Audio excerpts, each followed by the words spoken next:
The Cold Brook Job, an endless frontier folktale. Written by Lurie, narrated by Claire Glover.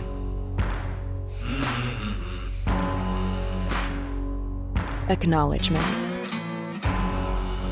To those who have found comfort and belonging in this world, I invite you to join in another epic adventure of electric swords and ancient sorcery.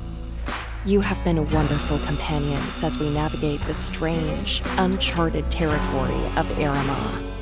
I promise you, we have only taken our first steps. Thank you for helping to blaze this trail.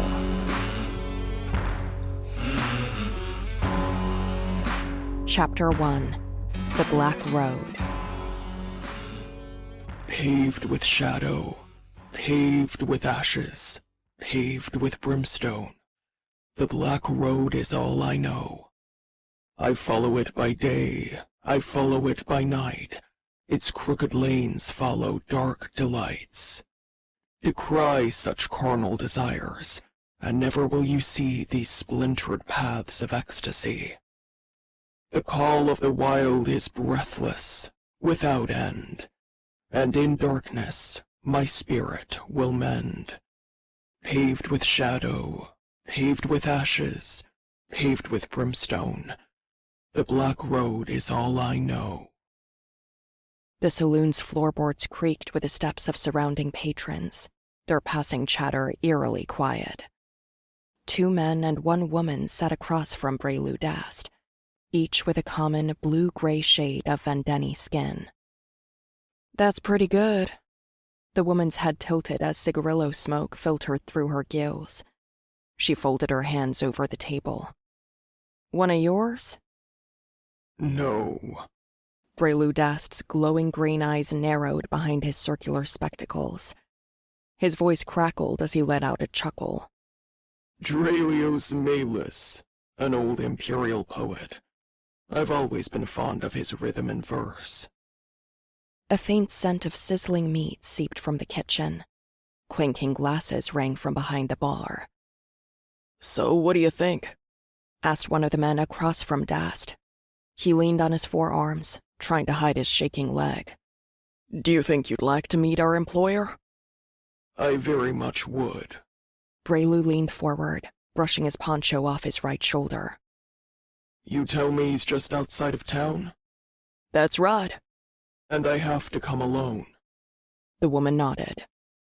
Understood. Breylu's arm moved to his belt at a speed far from natural, with a faint buzzing sound. He drew his pistol and fired upon the 3 patrons who had joined him at his table. Before their faces could fully turn from a nervous apprehension to shock, weaponized lightning bolts struck them in sequence, and they fell to the ground. Glasses shattered on the floor. Waiters, escorts, and customers of the establishment backed away or ducked in panic. Breylu's head tilted as he stared at the bodies, still smoking and twitching. Behind him, 3 more shock cannon bolts rained from above.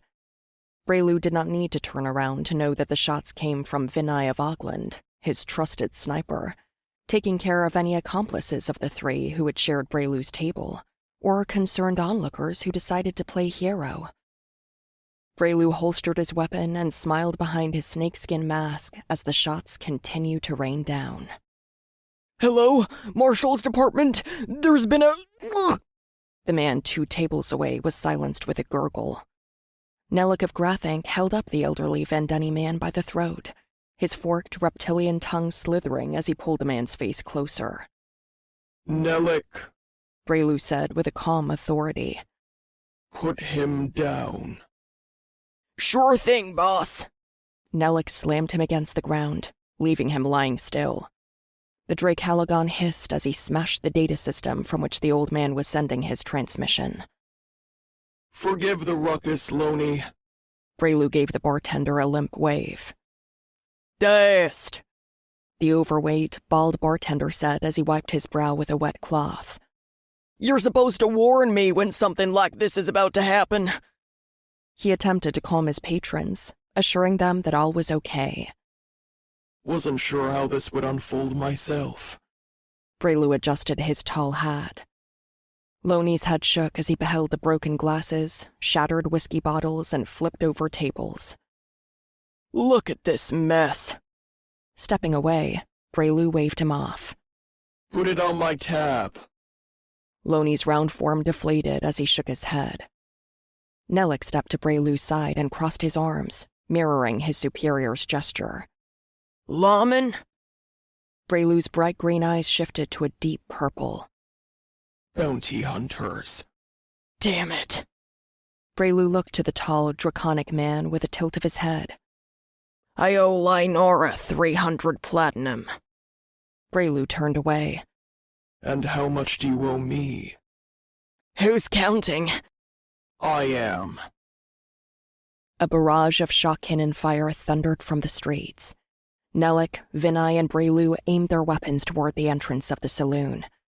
Through the swinging doors tumbled not an adversary, but a man in a brown trench coat and a burgundy hat named Jarrus Thane.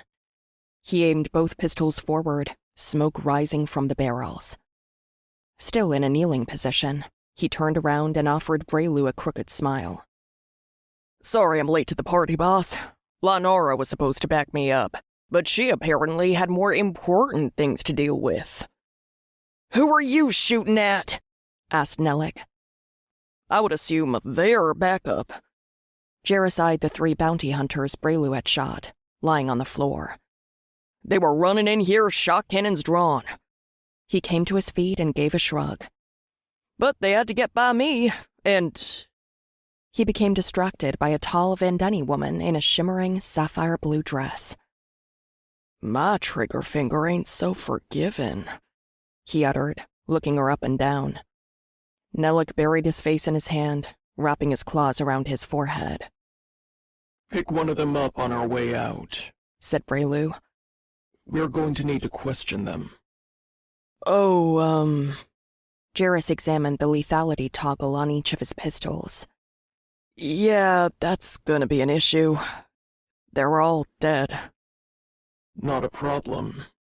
Breylu picked out an undistinguished Vandeni man in the crowd, wearing a black coat that was slightly too small for him.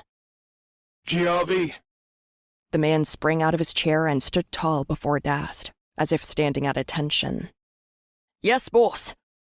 I'm still getting a slight pulse on that one. He pointed toward the female bounty hunter he had shot. Think you can keep her blood pumping for a few more hours? Giavi leaned down and placed a pair of spectacles over his eyes before putting on his gloves and feeling her pulse. With a shot of adrenaline and a few nervous system stims. He tapped a few buttons on his goggles, which buzzed and beeped in turn. Shouldn't be a problem. Good. Breylu nodded. Let's get out of here. After tossing Loney a large platinum coin, Breylu stepped toward the exit, with Nellick trailing. Isn't someone gonna help me carry it? Giavi asked. You can handle it, replied Nellick. She ain't that big. She's bigger than me. Build some muscle, Giavi. As he walked, Breylu put out a transmission. Crow, have we picked up any curious badges? Yes, sir. A smoky female voice said through the communications implant in his ear.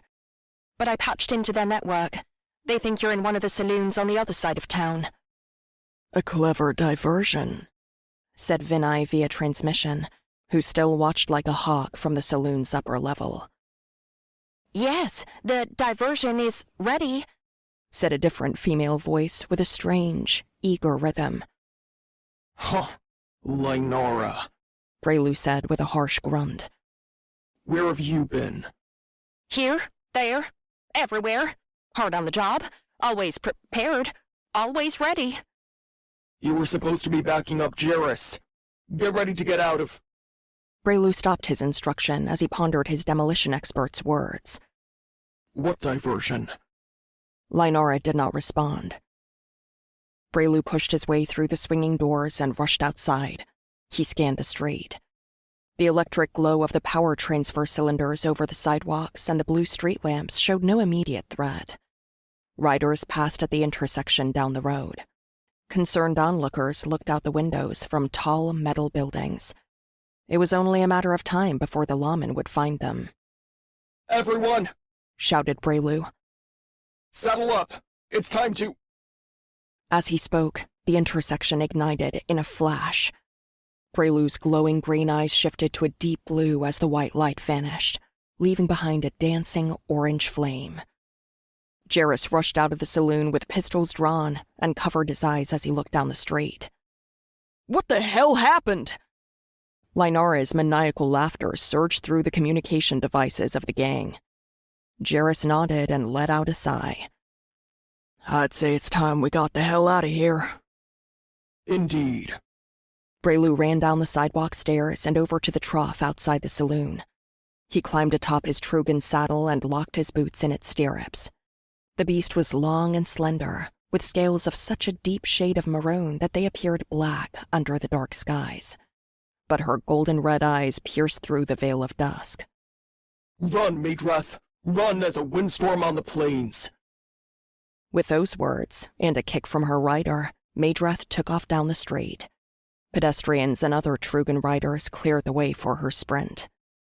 The other shadow riders from the saloon followed. Breylu choked up on Madrath's reins, slowing her pace. The other Trugan did not have as many cybernetic speed enhancements, and Breylu had no intention of leaving his gang behind. He looked back.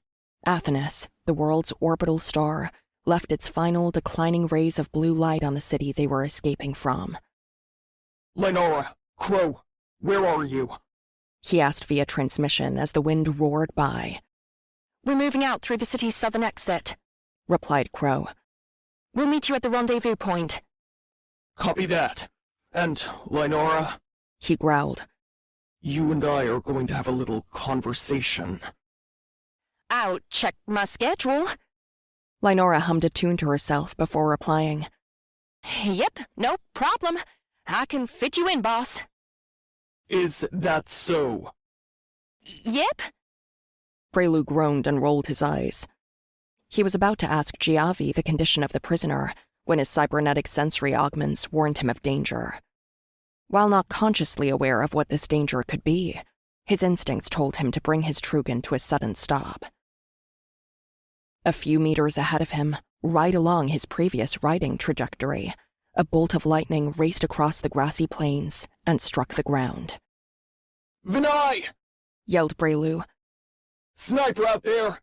Trace the shot!"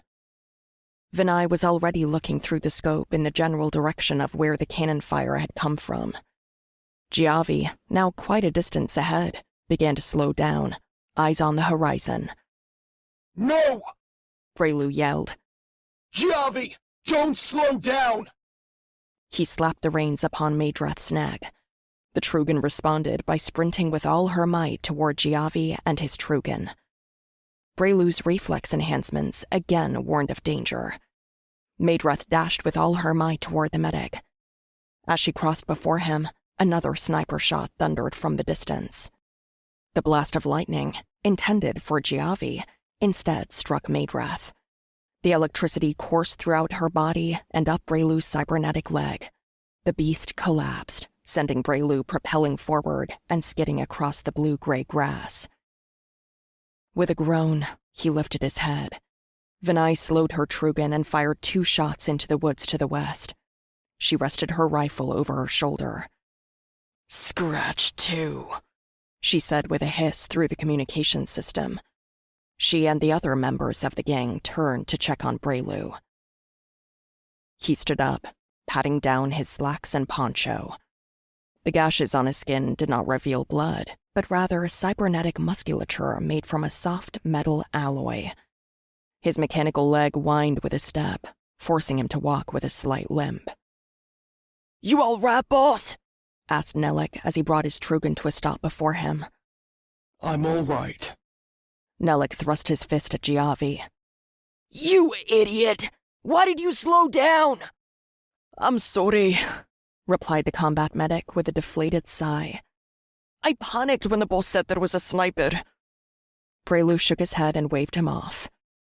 "It's all right, Giavi." A reptilian groan forced Breylu to turn around. On the ground, Maedreth lay, smoke rising from her scales and legs bent outward in an unnatural position. She tried to stand, but could not make it more than a few inches off the ground.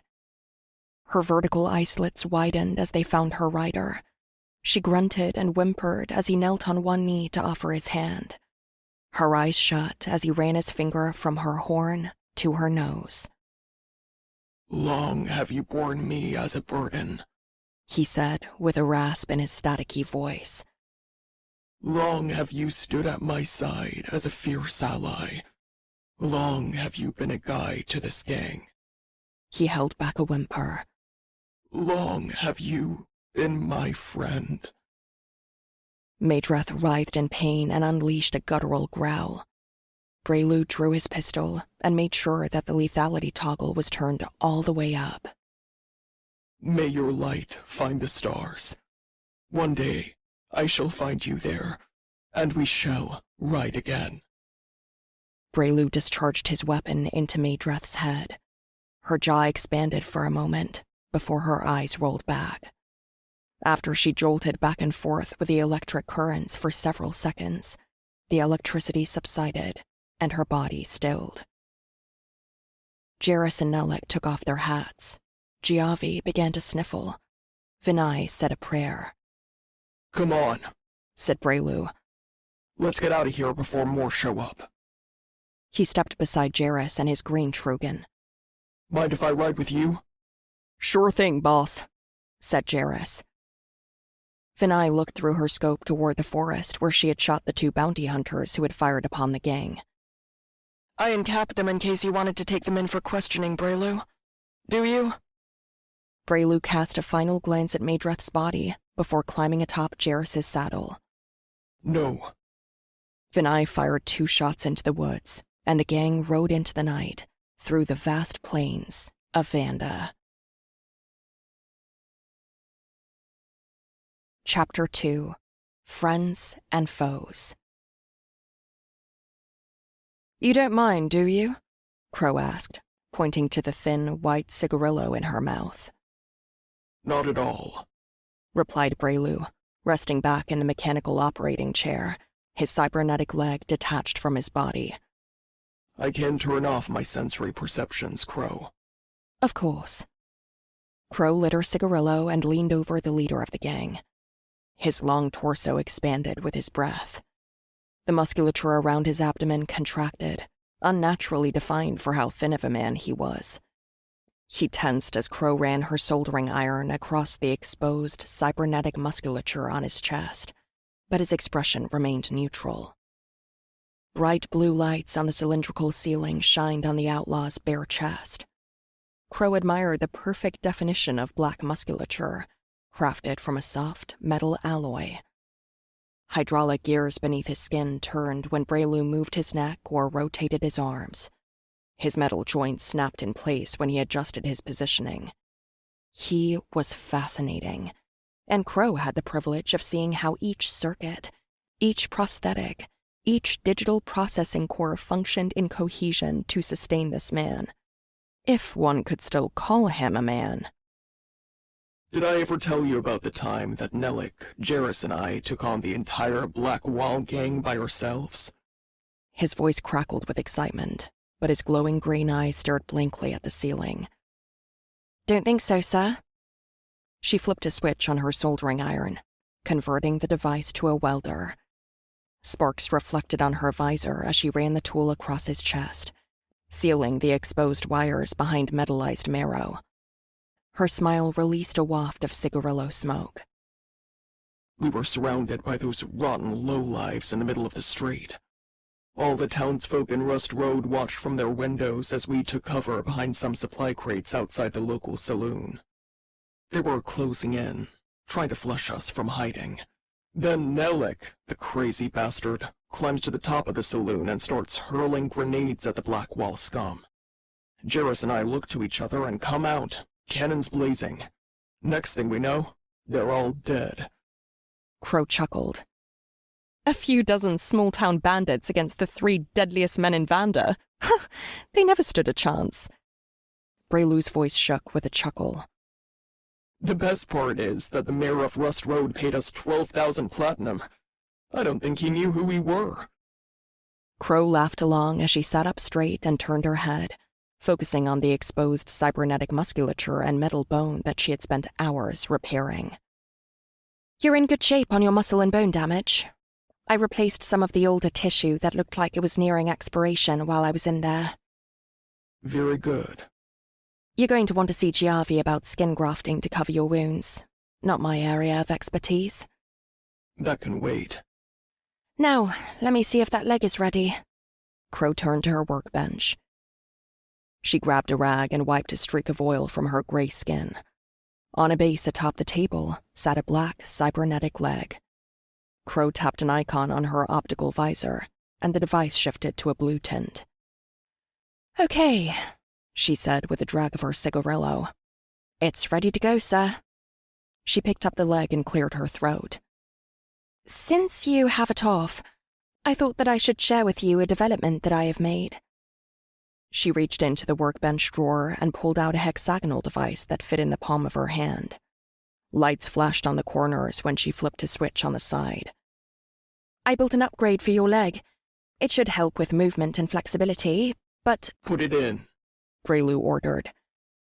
But I should warn you, it will sever some of the natural neural connections to your— Put it in, he repeated. Understood. It will be just a moment. A grin found its way to Crow's gray lips as she attached the device just below the knee of his cybernetic leg. It clicked in place, a perfect fit.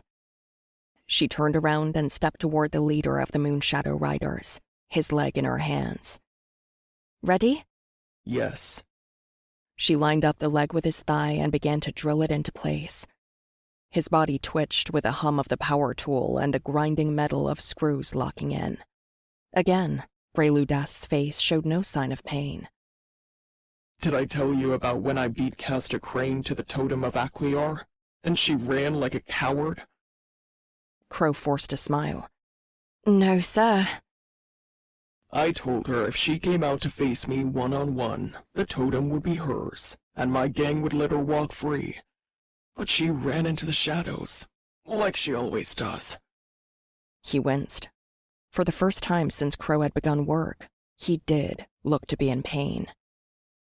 Any sign of her? She knew that question was coming. No, sir, nothing. A sigh slipped between her words. His ghostly gaze loomed above. Am I boring you? Not at all. Her pale blue eyes sparkled in the reflection of the lights. I don't have any updates for you. I wish I did. But Crane knows you are after her. She does not have a permanent address, nor does she seem to stay in one place for very long. She's still doing that work for that pirate? Last I heard, yes. Keep an eye on that. Of course. Breylu's voice fell low and dissonant. Still no luck hacking into her private network, her communications, her digital records? No. She lifted his knee for better access to the underside of his leg. Whatever encryption code she is using is quite effective. She doesn't leave any footprints on the satellite network. Keep looking.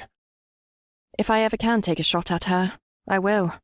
I'm sure you would pay a good bonus for her head. Aside from the droning of the drill, the room fell silent. Crow stole a glance at her employer to find him staring down on her like a hungry shark. His glowing green eyes burned with such rage that his pupils threatened to burst through his cybernetic corneas. Crow stopped drilling. Sorry, Crow. Breylu's voice shook as he spoke her name, drawing out the sound until it faded to cold static. You are to track her, hunt her, lead me to her. But Casta Crane, she is mine. Yes. She cleared her throat before she could stop herself from asking, Why do you hate her so much? Those glowing eyes narrowed. His head tilted. Why do you think? I'm sorry, sir. That was a foolish question. She returned her focus to reattaching his mechanical leg. but he reached down and stuck a finger under her chin. With unnatural strength, he lifted her face to force eye contact. Why do you think? He asked again, venom seeping into his words. You've told me the story, sir. I know how personal it is. Is that what you think? His back rose from the chair. He leaned over Crow like a coiled cobra, ready to strike. I do not hate Castor Crane for the evil she has brought on me. I hate Castor Crane for the evil she has brought on the world. She must be opposed. Castor Crane is a bloodthirsty demon who wears a mask of mercy. When a demon leaves a mark upon the living soul, a hate shall spread like sickness that no tonic can control. A mask of virtue it shall wear, and it will walk alone. Until this evil is expelled, its torment shall be known. I like that one, said Crow, his finger still under her chin. Malus? No, He said, his tone suddenly light. Ararith. That was my second guess. Of course it was. Breylu released his grip on her chin and leaned back in the chair. Crow let out a quiet sigh of relief. We're almost done. She put the drill down and reached for her pocket-sized utility tool. I just need to recalibrate a few of the connections. She rerouted power from the leg to the new device. After she connected the conduits, a steady hum of wireless electricity flowed from the mechanical leg to the device and back to the leg in an alternating current. All right, go on. Test it out. Breylu stood up and took an awkward step. After stumbling over his own feet a few times, he found his footing and discovered a more natural stride. He lifted his leg, bending his knee back and forth. The typical authority in his voice faded away. I haven't felt this much control in my legs since... His staticky voice shook as he looked to Crow. In a long time. Does it feel okay? I can adjust it if you would like. No. He stepped toward her and placed a hand on her shoulder.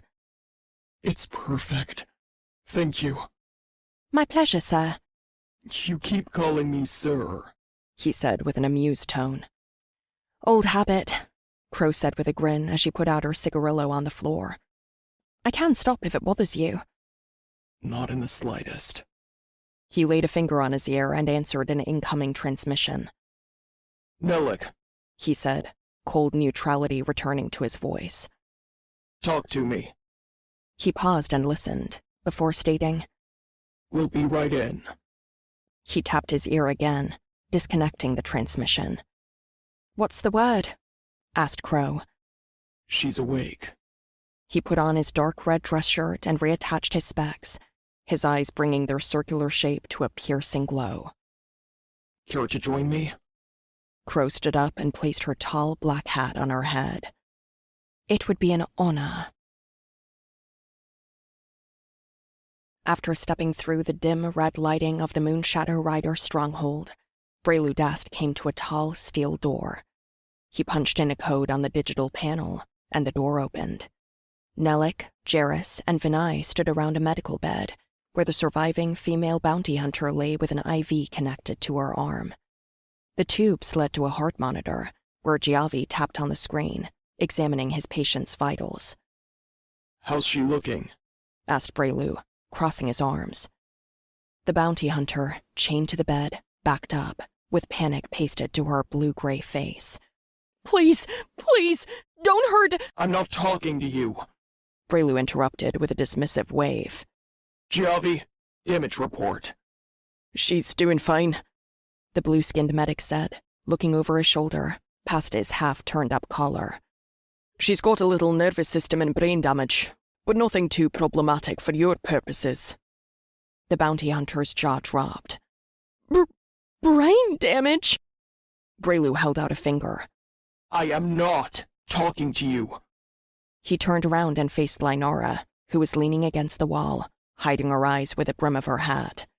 You, he said with bitterness in his voice. What were you thinking? He stepped toward her and trapped her against the wall with his imposing frame. I know, boss. I messed up. She looked up, scratching her chin. Napalm was a poor choice.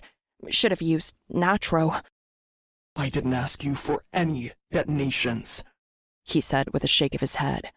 You have to listen to me. I agree, Lynara said, raising a finger. Voltage traps, next time. Very effective. Little collateral. Still makes a statement. Lynara, unless I call for you, you need to remain on standby. You were supposed to back up Jairus. The woman shrugged, blowing her frizzy black hair out of her face. I did! Crow could sense Breylu's rising anger. Lynara, she said with a harsh whisper. When the demolitions expert looked her way, Crow shook her head and raised her eyebrows. Sorry, boss. Lynara's eyes darted back to Breylu, uneasiness in her voice. I'll do better next time. Good, Breylu said, turning around. I'll make sure to set off the bombs closer to the marshal's department. That'll really throw 'em off. Why, you little... Crow jumped between her employer and the gangly Vendeni woman. I think what Lynara meant to say is that she will wait for your permission before setting off any explosions in the populated town. She flashed Lynara a sharp glare. Right? Lynara paused in confusion for a moment, before finally saying, Right, in an uneasy, strained voice. Breylu shook his head and looked to the prisoner in the medical bed. Who sent you? Her lip trembled as she tried to back away, but she was already against the head of the bed. Yes, I am talking to you now. Breylu's boots thumped against the stone floor as he approached the bounty hunter. Who are you working for? Ash Valley Marshal's Department? She swallowed. They sent us to bring you in when you came into town. Breylu began to chuckle. That chuckle turned into roaring laughter. Nellick joined, followed by Jairus.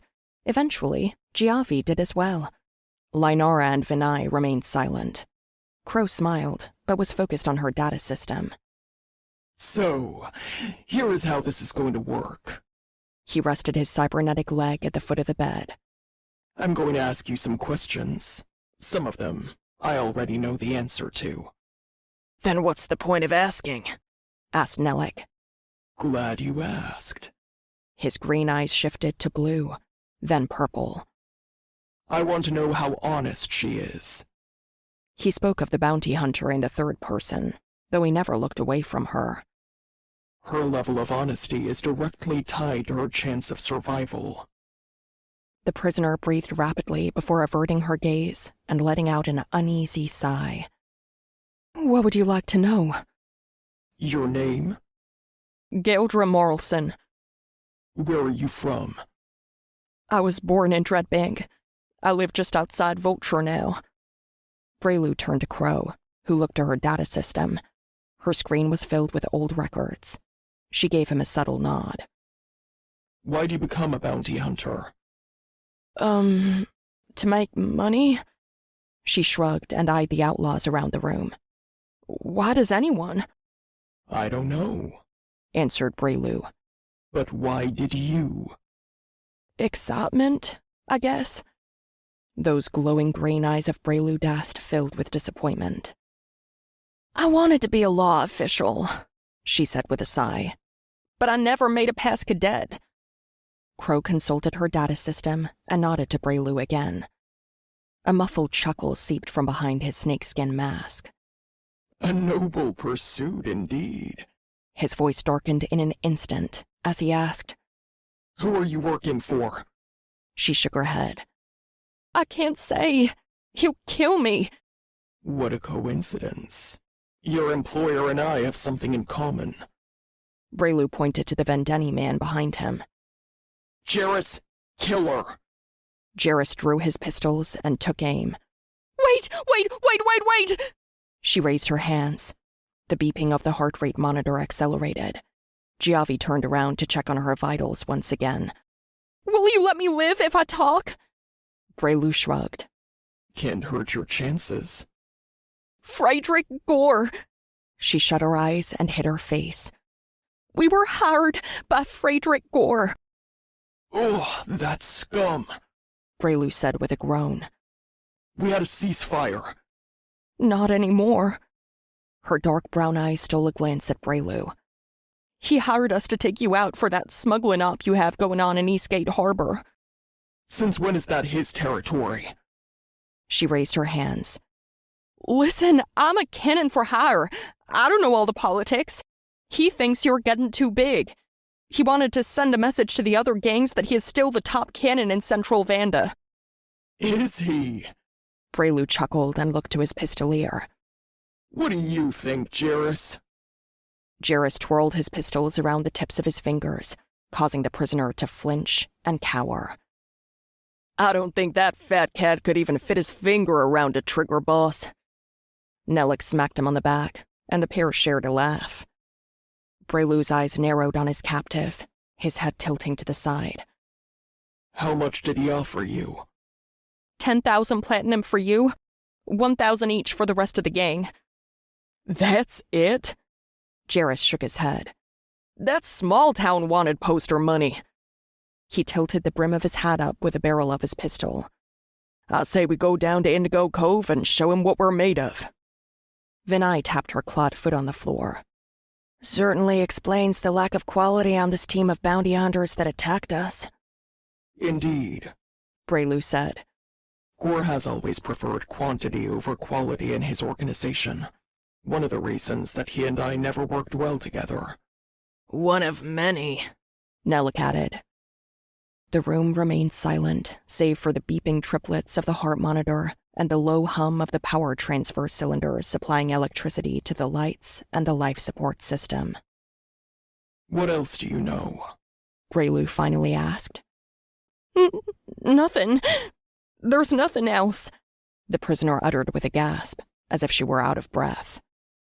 All right then. Jairus, make it quick. Jairus aimed his pistols at the woman in the hospital bed. Giavi raised his hands as if he were going to stand between the shooter and his patient, but he did not rush to her defense.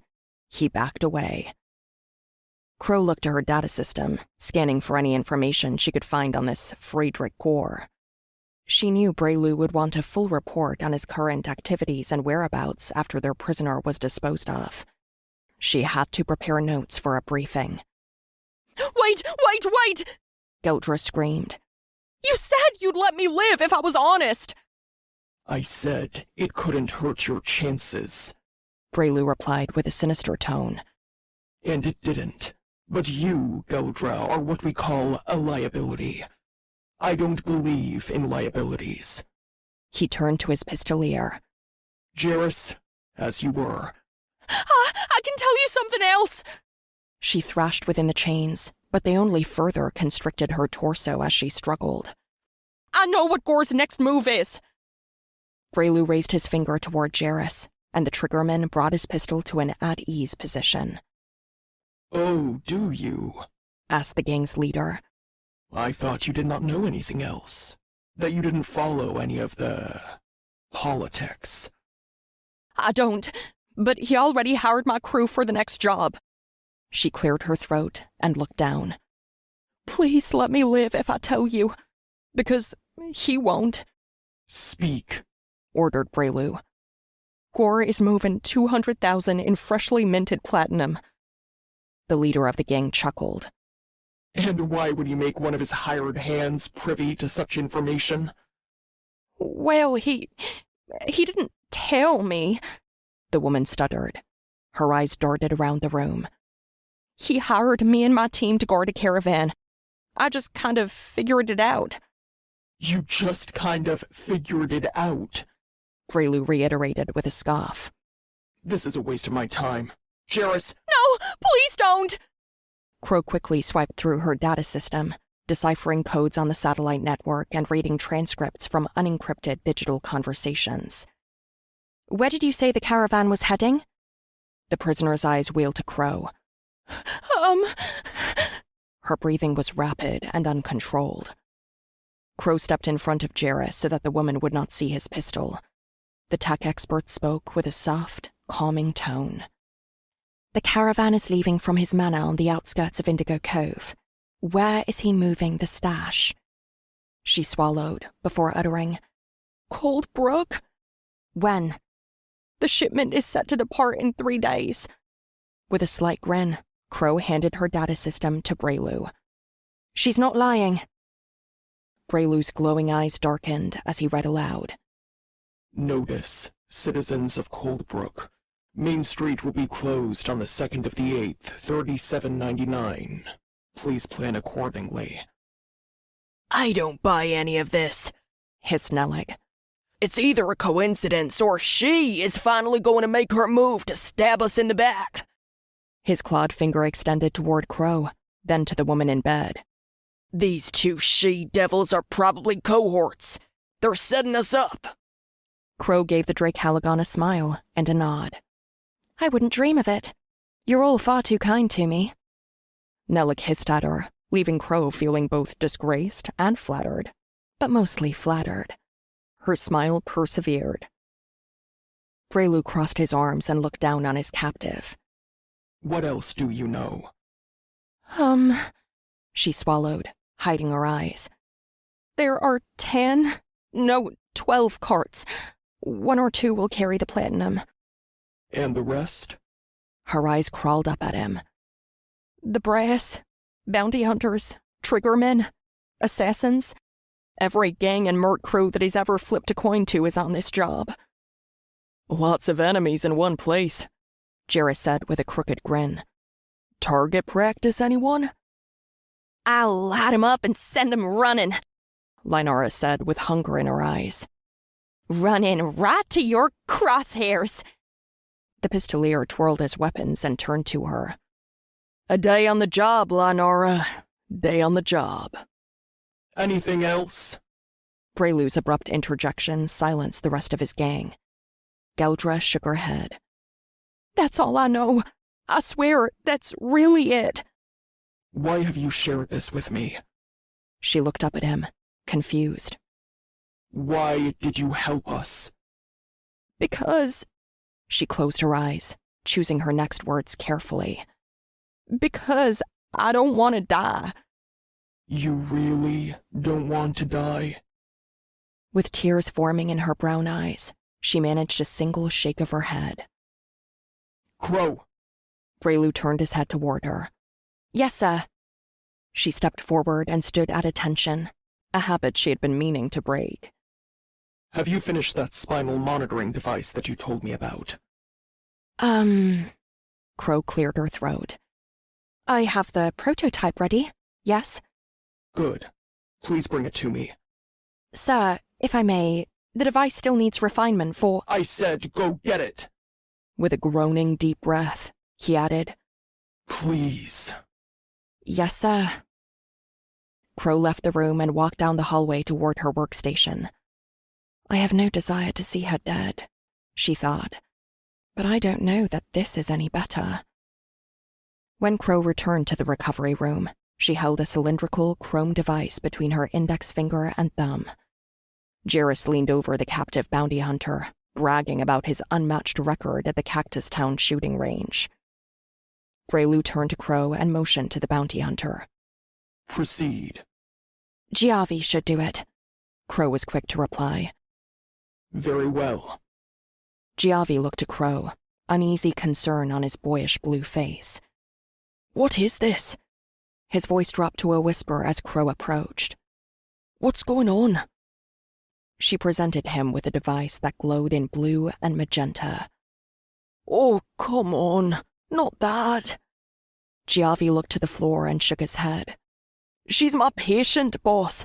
I can't do that to her. Do you want your patient to live? Asked Breylu. Giavi nodded. Then proceed, Giavi. What is it? Asked Geldra. What's going on? She fidgeted, constricted by her shackles. Breylu placed a foot on her bed. You have not lied to me, and you have provided me with information of the utmost value. He chuckled. You did not even lie to me about your reasons for providing me with this information.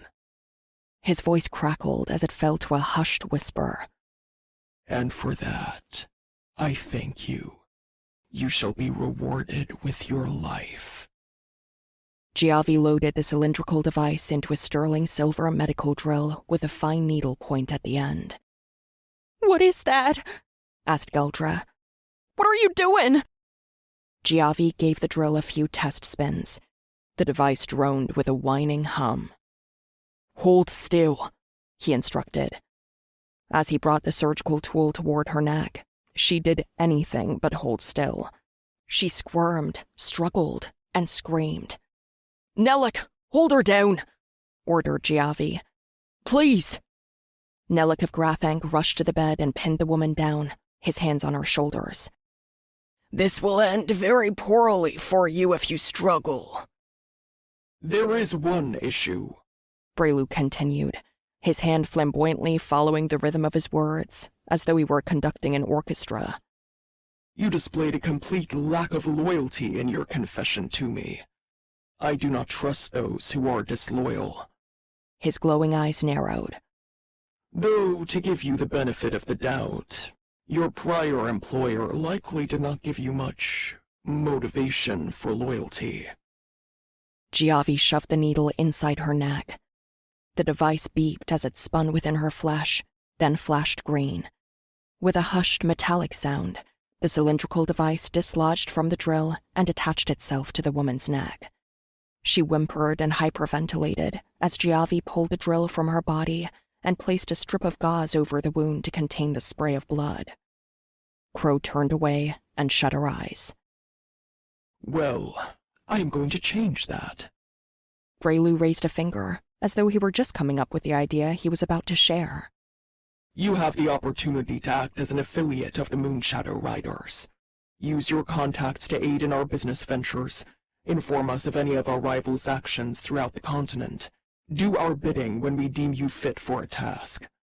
In return, you will receive our protection, our hospitality, our good graces, and our loyalty. You... The captive woman's eyes glazed over as Giavi placed a bandage on her throat. You want me to be a Moonshadow Rider? The only Moonshadow Riders are those who are in this room. He shrugged and opened his arms. But our affiliates reign over the continent. Not a part of our gang, but a part of our operations. Free to pursue their own interests, so long as they do not conflict with ours. That device in your neck will inform us of your whereabouts and verbal communications. If you try to remove it or betray the trust that I have placed in you, Crow has installed a little fail-safe. He motioned to Crow, who stepped forward. One touch, she pointed to her data system, and the device will explode in your neck. Are we clear? Asked Breylu. The bounty hunter nodded. Good. He turned around and made for the door. Return to Gor. Tell him that you failed to kill me, but inform him that we are weak and no longer a threat, that we have fled into hiding. He pointed to Vinay. Give her one of the older Trugan. Wait! Giavi said with a stutter. She's not well enough to ride. I need to monitor her for at least another 60 hours. Yes, I agree, said Crow. We need to make sure the device is stable and— You told me the device was ready, Crow. Breylu uttered. It was ready, was it not? Crow's breath froze as his beaming eyes left an imprint on her corneas. Yes, sir. Good. Help Giavi get her ready. He turned around in the doorway and addressed the gang. Briefing room, 1 hour.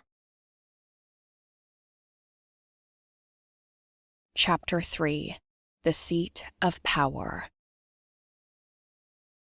As the bounty hunter limped through the halls of the stronghold, Giavi let out an uneasy sigh.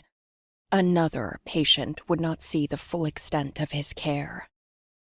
At least the boss let this one live, he thought. Her balance faltered. Giavi wrapped his hands around her arms to guide her steps, though he struggled to keep her upright. Take it easy for a moment, he said. Deep breaths, lassie. In and out. His patient did as instructed. Her lungs whistled, and her body twitched. "How do you feel?" asked Crow from behind. She took a scan with her optical visor, no doubt checking her vitals. "Any pain or stiffness in the injection site?" Guldra cuffed the back of her neck, rotating her head. "There's this clicking noise whenever I turn my head, and a sharp pain at the top of my spine." "Interesting," said Crow, typing notes on her data system. "And how severe is this pain?" "Crow!" Giavi addressed her with moaning frustration.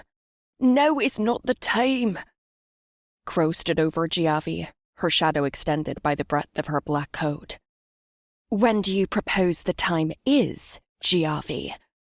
Her tone was condescending and dismissive, as if she were talking to a child. "If I do not take notes on the subject now, I may never get the opportunity." Giavi wanted to push back against Crow's crude comments, but he found himself unable to speak, frozen by her icy blue eyes. "You're right," he uttered. "I'm sorry." Guldra cleared her throat and asked, "When you say the subject, you mean me?" Crow nodded.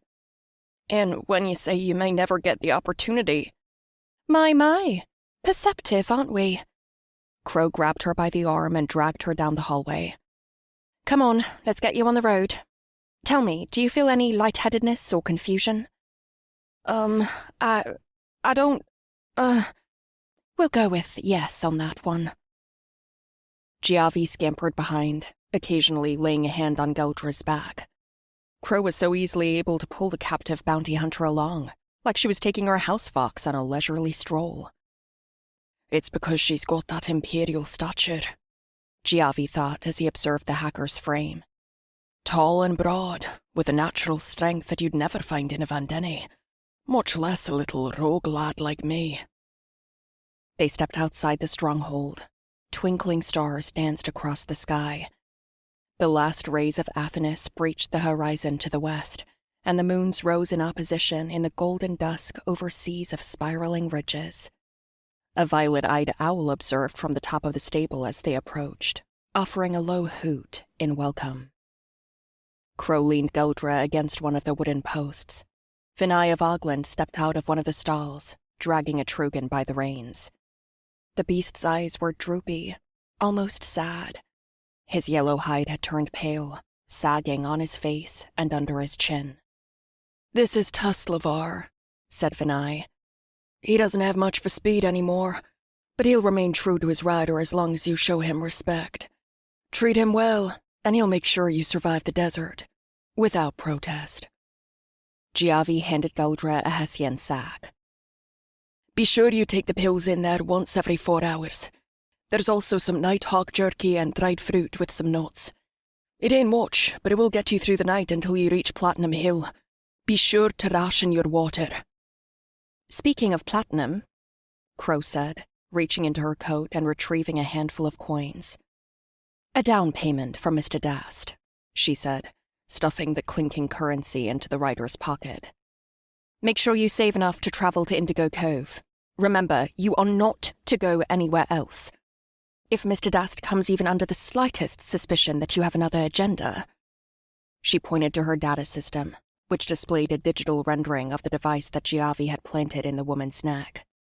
Crow's finger drifted to a red icon marked Detonate. Guldra gasped, but nodded in agreement. "Good," said Crow. Vinay unbound Guldra from her shackles and helped her to the top of the old Trugan's back. "Don't I get a shock cannon?" the woman asked. Vinay shook her head. Crow reached into her coat pocket once more and pulled out a small device. "You will take this, though. Use it only to contact Mr. Dast and myself. Contact anyone else—" "Yeah," Guldra interrupted. She pointed to her neck. "I get it." Giavi took an uncertain step forward. "You can use it to contact me as well if you're feeling any disorientation, chest pain, severe swings in mood, or—" "Giavi," Crow interrupted. "That'll be enough." Giavi hid his eyes and nodded. "You're a sweet kid." Geldra's head turned as she analyzed the medic.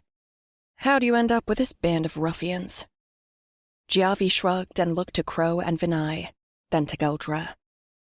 They're my family. Some family, she uttered with disdain. Let's get you moving. Crow's order was direct, but gentle. Ride south.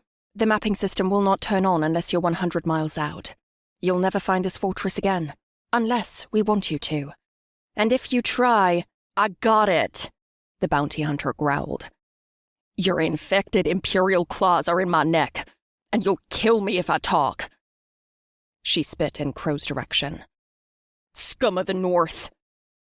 Crow approached Geldra. Scum of the North, she repeated with bitterness on her tongue. Her gray skin shifted to blood red, but Crow halted when she noticed Vinay's golden gaze following her from the shadows. Look. She extended a hand, and her voice softened. The natural gray of her skin began to return. If you prove an asset to Mr. Dast, I will take that device out of your neck. Prove your loyalty and earn your freedom. Earn my freedom? The Vandeni woman reiterated with a shake of her head. After a moment of silent reflection, Geldra directed her mount forward, and the old beast listened. Thanks, she said with a glance toward Giavi. Then her steed galloped into the horizon at an unnatural speed. Trails of dust spread in the wake of the yellow Trugan's gallop, then dissipated. Giavi let out a sigh of relief as his back slumped against the wall of the stable. Prepare for the meeting, said Vinay as she walked away. Understood, replied Crow. As Vinay left their presence, Crow looked to Giavi with a playful tilt of her head. Family? You truly think of me as family, Giavi? With a nervous grin, Giavi turned to her. Of course. She wrapped her arm around his neck. I am touched. They walked toward the building, Crow dragging him along. Giavi clasped an arm to her waist. The Shadow Riders are the greatest family I've ever known, said Giavi. I'd lay me life down for each and every one of you. Crow gave a slight grin as they moved along. While she had only been an official member of the gang for 2 months, Giavi felt as though he had known her for years. Yet he felt as though he never could know this woman of many shades. As they entered the doorway, Giavi wondered how a warm embrace could feel so cold. The Moon Shadow Riders gathered around the table. Breylu sat at the head, with Nellik and Jarrus on either side. Vinay and Lynora sat across from one another in the middle seats, and Giavi sat across from Crow at the opposite end. 200,000 platinum, said Breylu. Over 28.5 for each of us. Everyone okay with usual 20% set aside into business expense funds? That's fine. Yes. Of course. 22,000 each. Wait. Giavi groaned and clutched the table, looking away when the eyes of the rest of the gang swiveled to him. We're not going to take a vote on whether or not we proceed with this operation? Vote! Breylu laughed and leaned forward. Everyone seems in agreement that this is a worthwhile venture. The rest of the gang nodded. Unless you have a dissenting opinion, Giavi? The combat medic's brain flooded with dozens of reasons not to rob this caravan. The lack of information they currently had on the convoy, and the mercenaries protecting it. The risk of death versus the reward of the payout was not worth it. Not to mention the inevitable gang war that would ensue in the aftermath. Months and months of violence. The eyes of the other Shadow Riders focused on him with such piercing cynicism that he wanted to jump out of his own body. Giavi cleared his throat. No, boss. Carry on. Good. I have to ask, boss. Jarrus raised 2 fingers and leaned forward on the table. Why are they taking a banking caravan over such a long distance by land? Wouldn't it make more sense to go by airship? Crow answered for their employer. Gor's main bank account's on an indefinite hold. Law officials all over the continent are onto his laundering schemes. It's likely why he is opening this account in Cold Brook to begin with. Jarrus leaned back and crossed his arms. So they'll handle his money for a bit of coin off the top. Could be, replied Crow. Or he could have sold them on one of his venture capital startup schemes, a common routine of his. Or so I've heard. Vinay chimed in, leaning back in her chair. He can't go by private airship. He stiffed one too many sky pirates. They'd take his vessel before he even reached maximum altitude. Yet people still make deals with the old sleaze, Nellick said. Breylu crossed his arms on the table. All turned to face him. Regardless of his reasoning, Gor's caravan will be moving across the continent for several days. It will be heavily guarded, but under open sky, Gor's vault of riches will pass across the barren desert and through hundreds of miles of the eastern plains, before finding the hands of his legitimate cohorts. A pause left the hum of the table's central terminal as the only sound in the room. I say we hit the caravan and take the coin. Giavi's fingers tapped the table. This is such a bad idea, he thought. We should hit them when they're near the end of their journey. Vinay removed her pipe from her mouth.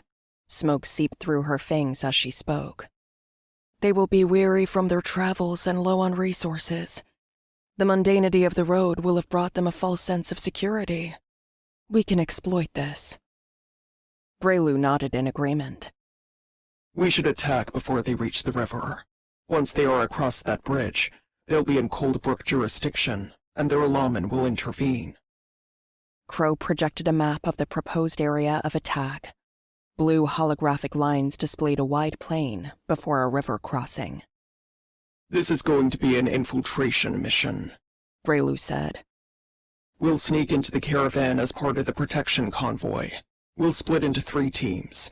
First, Jarrus and Lynara will set a diversion. Lynara's gaunt face lit up. Does this mean...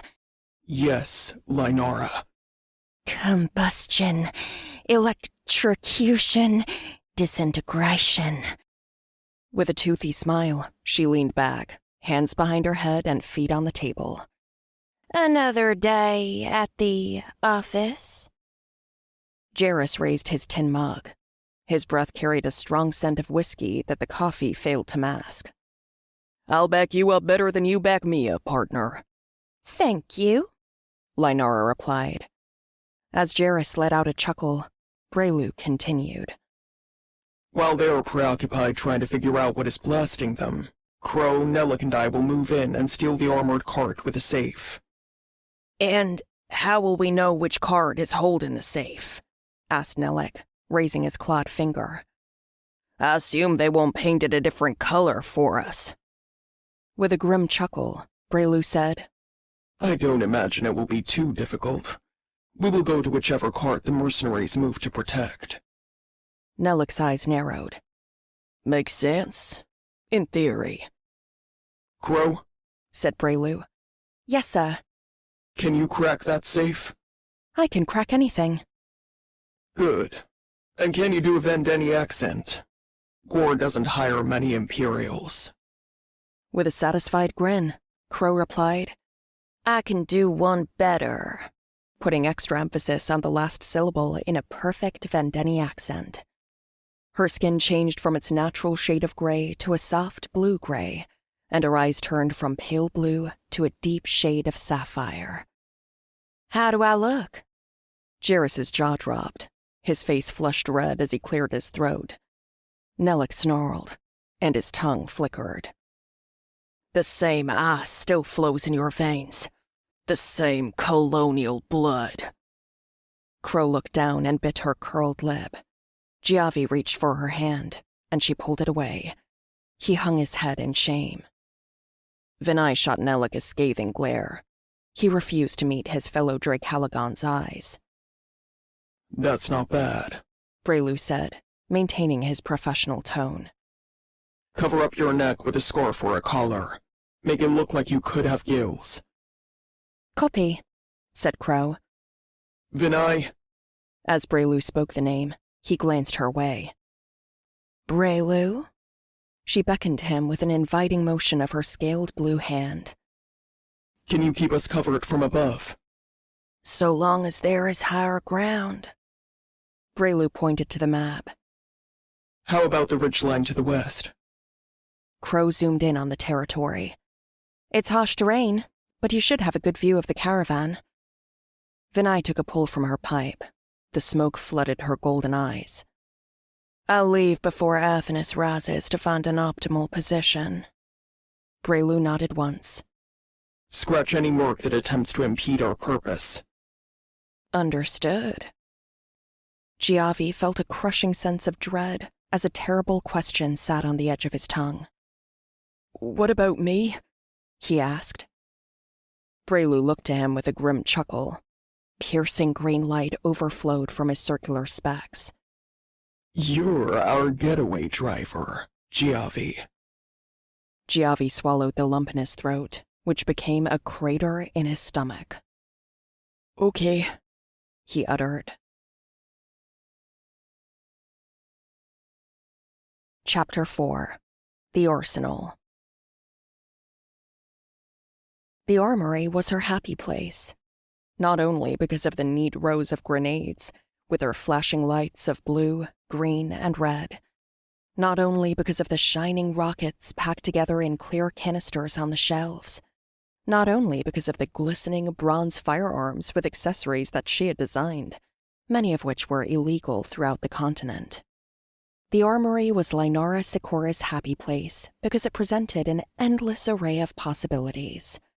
Flamethrowers that could erupt like a geyser, missiles that could cover a small building in a net of electricity, a grenade that could bring down a green mist of molecular acid. What to bring? She whispered. Nelek stood by the heavy armaments on the opposite side.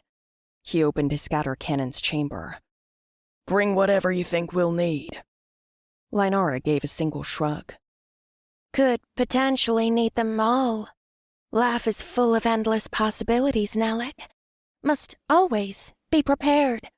Always be ready. Nelek shrugged back. Then just bring your favorites. He shut an eye and looked at the inside of his charge crystal's chamber through his optical system. Why, Nelek? She took a step back and pointed to the shelves of explosives. Can't do that. That's like picking my favorite child. Nelek removed the charge crystal from his weapon.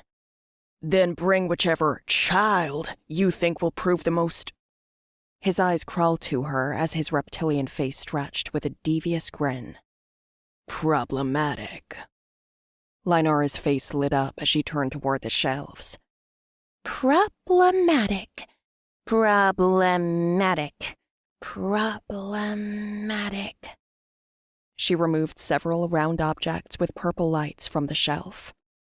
Voltage grenades. Lots and lots of voltage grenades. She began tossing them into her nearby sack and attaching them to her belt. High-powered, large blast radius, little to no chance of harming the safe or its contents. She stepped toward Nelek, holding 3 grenades in each hand. Very deadly, Nelek. To stand near the epicenter of the blast radius would be the equivalent of getting shot by 10 shock cannons, set to kill. Lynara, stand back. She stretched her arms toward him. Lots will die. Many more injured. Death and injury are fairly distracting. Her thin brows tightened in an uneven squint. Aren't they? Yes, Lynara, but could you please... Great! Lynara tossed the grenades into her bag. Lynara! He backed off, shielding his face, as if his arms would somehow protect him from an accidental detonation. Don't throw those in here, damn it! Why not? She smacked her lips together 3 times before raising a finger. Oh, because they are explosive? Yes! Don't worry, Nelek. They're fully stable. Won't ignite unless I press this button right here. She reached to her belt, her finger hovering over the trigger of one of the voltage grenades. Nellick winced. I made them myself. Nellick lurched forward and pulled her hand away from the electric explosive. That's what worries me. Lynara eyed Nellick with skeptical dismay. Her brow twitched as she said, Fair. and walked away. What else are you going to bring? Nellick asked as he replaced his charge crystal and rested his ear to the chamber, listening for the electric current in his heavy weapon. She sifted through the devices on the shelf. No napalm. Boss didn't like that last time.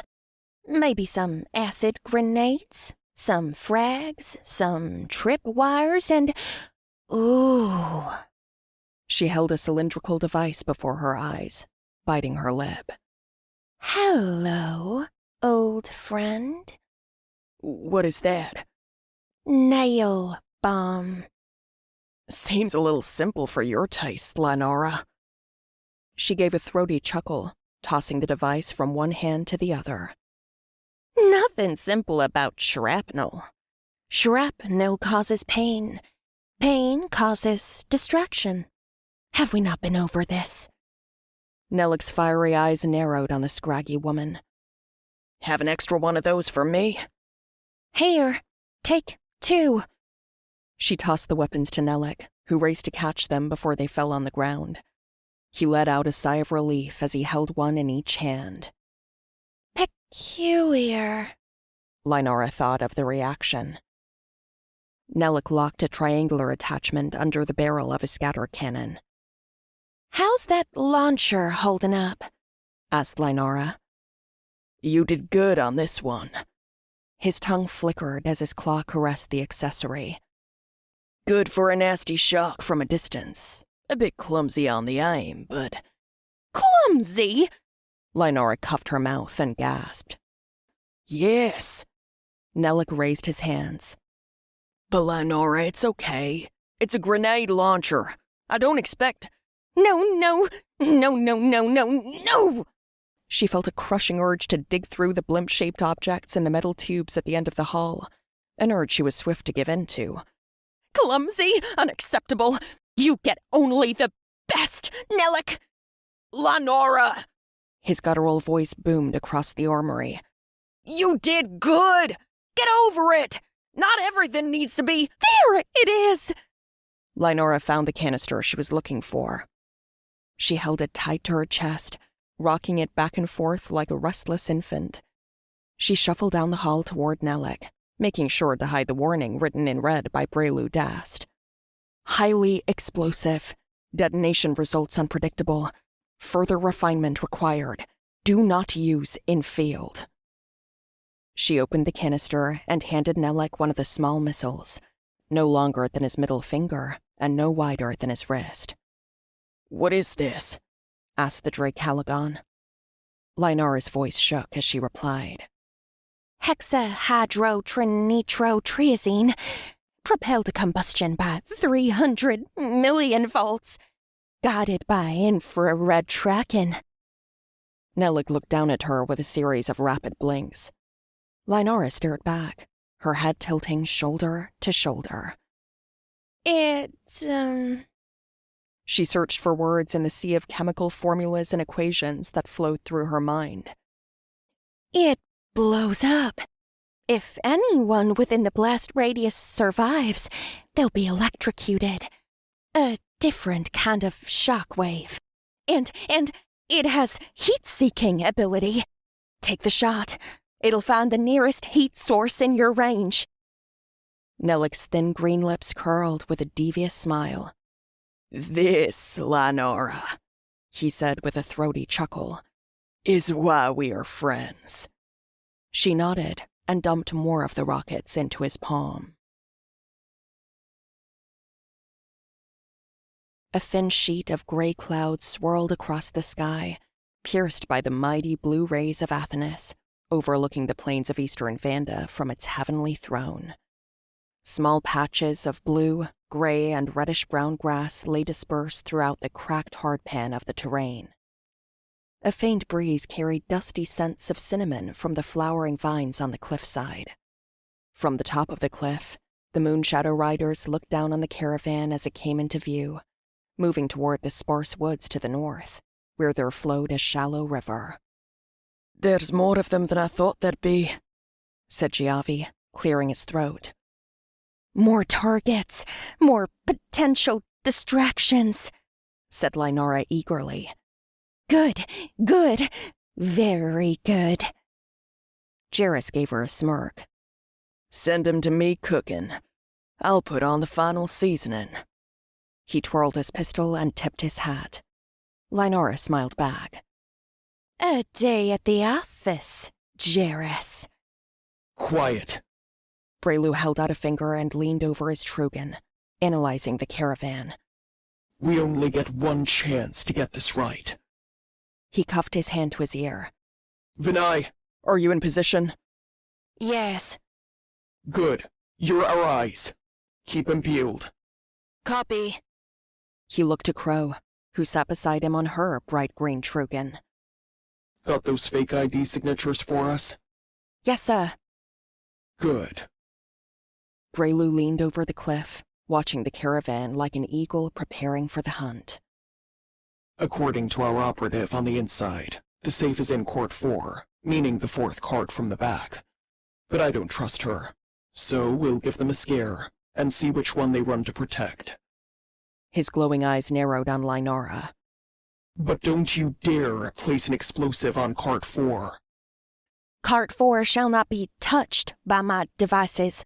I won't even look at it. Temptation too great.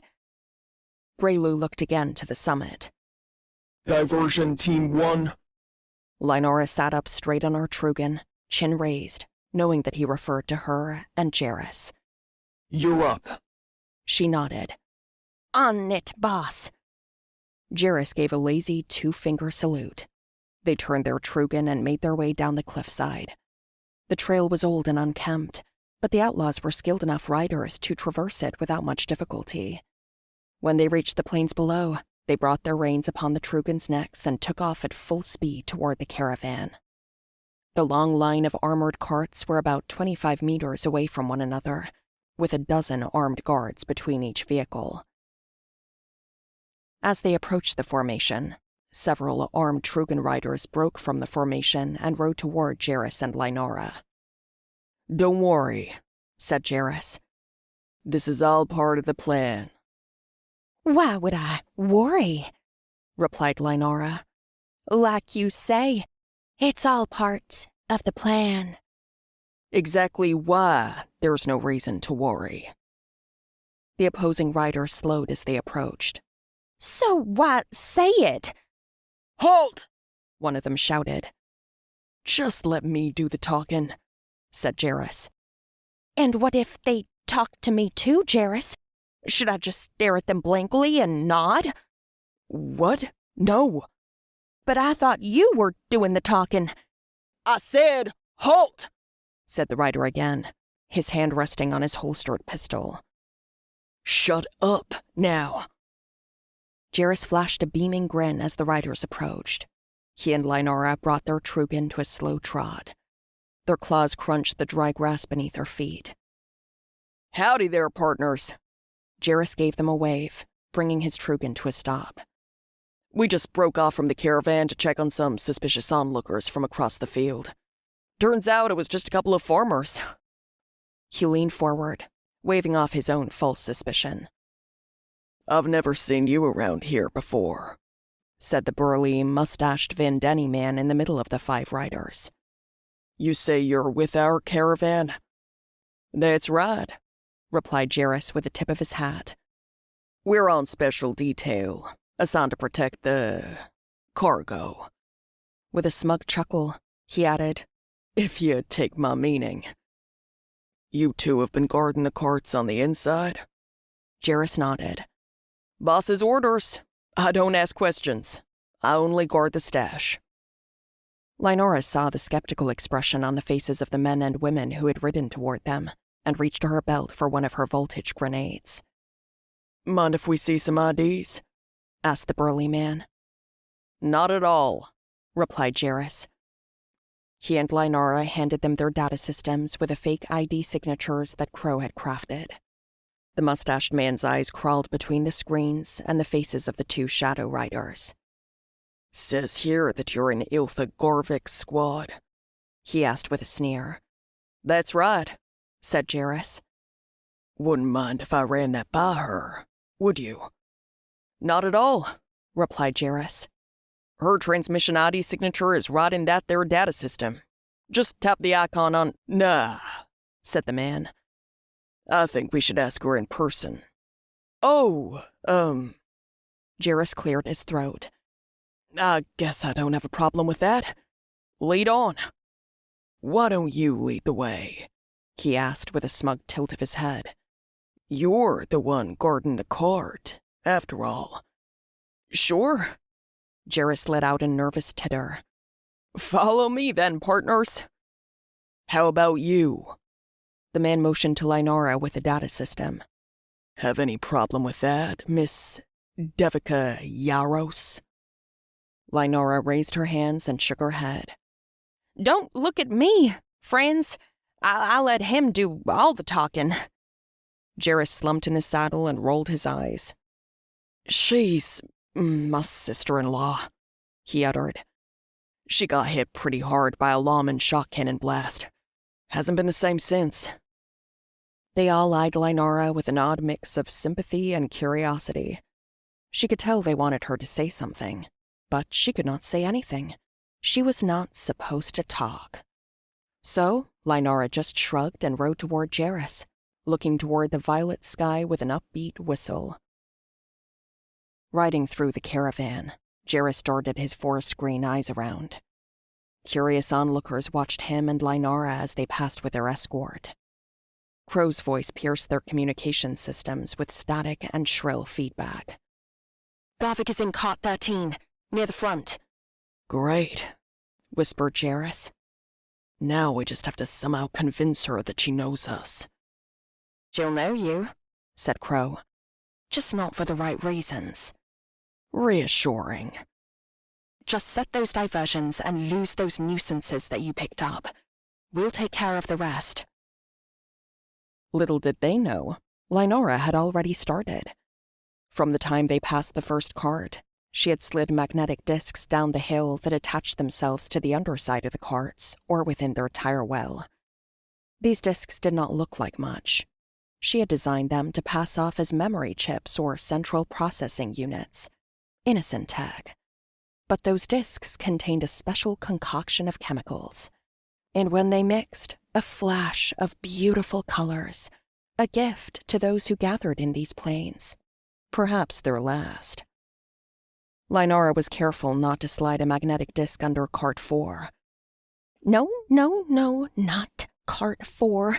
That would make the boss very angry, very upset. He could not lose his precious cart 4. Too much platinum in there. Boss loves platinum, especially when taken in vindication. She continued whistling her happy tune as she prepared another explosive disc. As they passed a group of especially curious onlookers between carts 6 and 7, Jarrus hid his face. Got something to hide? Asked their burly escort. No, not at all, Jarrus answered. It's just— they're with me. From out of the crowd stepped Geldra Morlson. They were on a scouting mission, fellas, but they've been with the convoy since the beginning. Nothing to worry about here. Lynara found herself unable to contain her excitement. Bounty hunter, lady! She yelled. Jarrus reached behind and made a fist, signaling that he wished for Lynara to hold her tongue. You know these two, Morlson? Asked the man who had grown suspicious of the pistolier and the demolitions expert. I'm surprised you don't, said Geldra with a dismissive chuckle. They are two of Gor's most trusted associates. The old man looked back at Jarrus and Lynara with a blush of red in his cheeks and a clearing of his throat. Sorry for the inconvenience, friends. He returned their ID signatures to them and rode to the back of the caravan. Geldra stepped toward them and waited for Gor's riders to be out of earshot. "Why the hell aren't you wearing masks?" she asked with a sharp bitterness in her voice. "You do realize that you're wanted by a rival gang, right? This very rival gang." Jarrus shrugged. "Masks would only raise suspicion. Confidence is the best disguise." Geldra rubbed the bridge of her nose and shut her eyes. "I would turn the both of you in right now if your boss wouldn't blow a hole in my spine." Lynora's head bobbed from side to side. That is a troublesome conundrum. Yes. The bounty hunter sighed and stepped closer, whispering so the passing caravan could not hear. "Listen, I got some information. 2 of the squad leaders hold a key card to Cart 4. I don't know their names, but I can point them out to you if we see them." She looked to Lynora. "So, let's lift one of those key cards. Then you set the distraction." Lynora scratched the back of her head. About that, the distraction has already been said. "Wait, what?" Yeah, didn't know you were going to chime in. Fast. Had to think fast. Jarrus's eyes narrowed on his friend. "How did you set the bombs? I was with you the whole time. I didn't see you drop anything." Discretion, Jarrus. Discretion is the ultimate key to success in my line of work. Explosions are noticeable. The hand that sets them must not be. Or the explosions themselves will never come to be. It's my artistic... Okay, that's fine," said Geldra with a heavy sigh. "Just wait to set them off until we have the key card." That is not an option. Lynora tucked in her lips and squinted an eye. Those bombs? They're on a timer. "Wait." Jarrus's eyes widened and his jaw sank. "How long did you set the timer for?" Oh, not to worry. Lynora looked to her data system. We still have... She paused and looked closer. Actually, we don't have much time at all. Nope, in fact, barely any time. She offered Geldra a hand. She cautiously accepted and climbed atop her Trugan. Follow me, Jarrus. "Where are we going?" he asked, trailing behind as she took off at full gallop. "Hey, where are you 3 going?" asked one of the guards in the caravan. "They're getting upset, Lynora," growled Jarrus. Let them. They aren't going to be around much longer. She checked the clock again. "Stop, or we'll shoot!" Lynora grinned as she turned around. 3, 2, 1.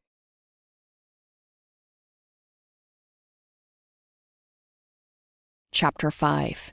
Death from Above. Vinay had to pull her eye away from her scope as several carts erupted in a fountain of blue flame, and a mushroom-shaped thicket of electricity flashed in its wake. Men and women around the caravans fell to the ground, engulfed by flames, jolting with electricity or pierced by shrapnel. The bright flash of light still lay imprinted on her retina. She could barely see out of her left eye. "Vinay, come in," said Breylu via transmission. "Copy," replied Vinay. "There are 2 enemy guards heading toward Lynora and Jarrus's position. Can you see them?" Vinay moved her rifle to her other hand, her offhand, so that she could look through the scope with her right eye. They approached her allies on the ground with pistols drawn. "I see them." "Make them disappear." Vinay fired 2 shots from her rifle upon the enemies. They collapsed as high-powered voltage circulated their bodies and sent them thrashing to the ground.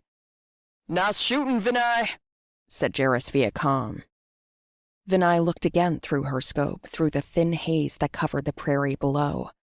The enemy troop was in complete disarray.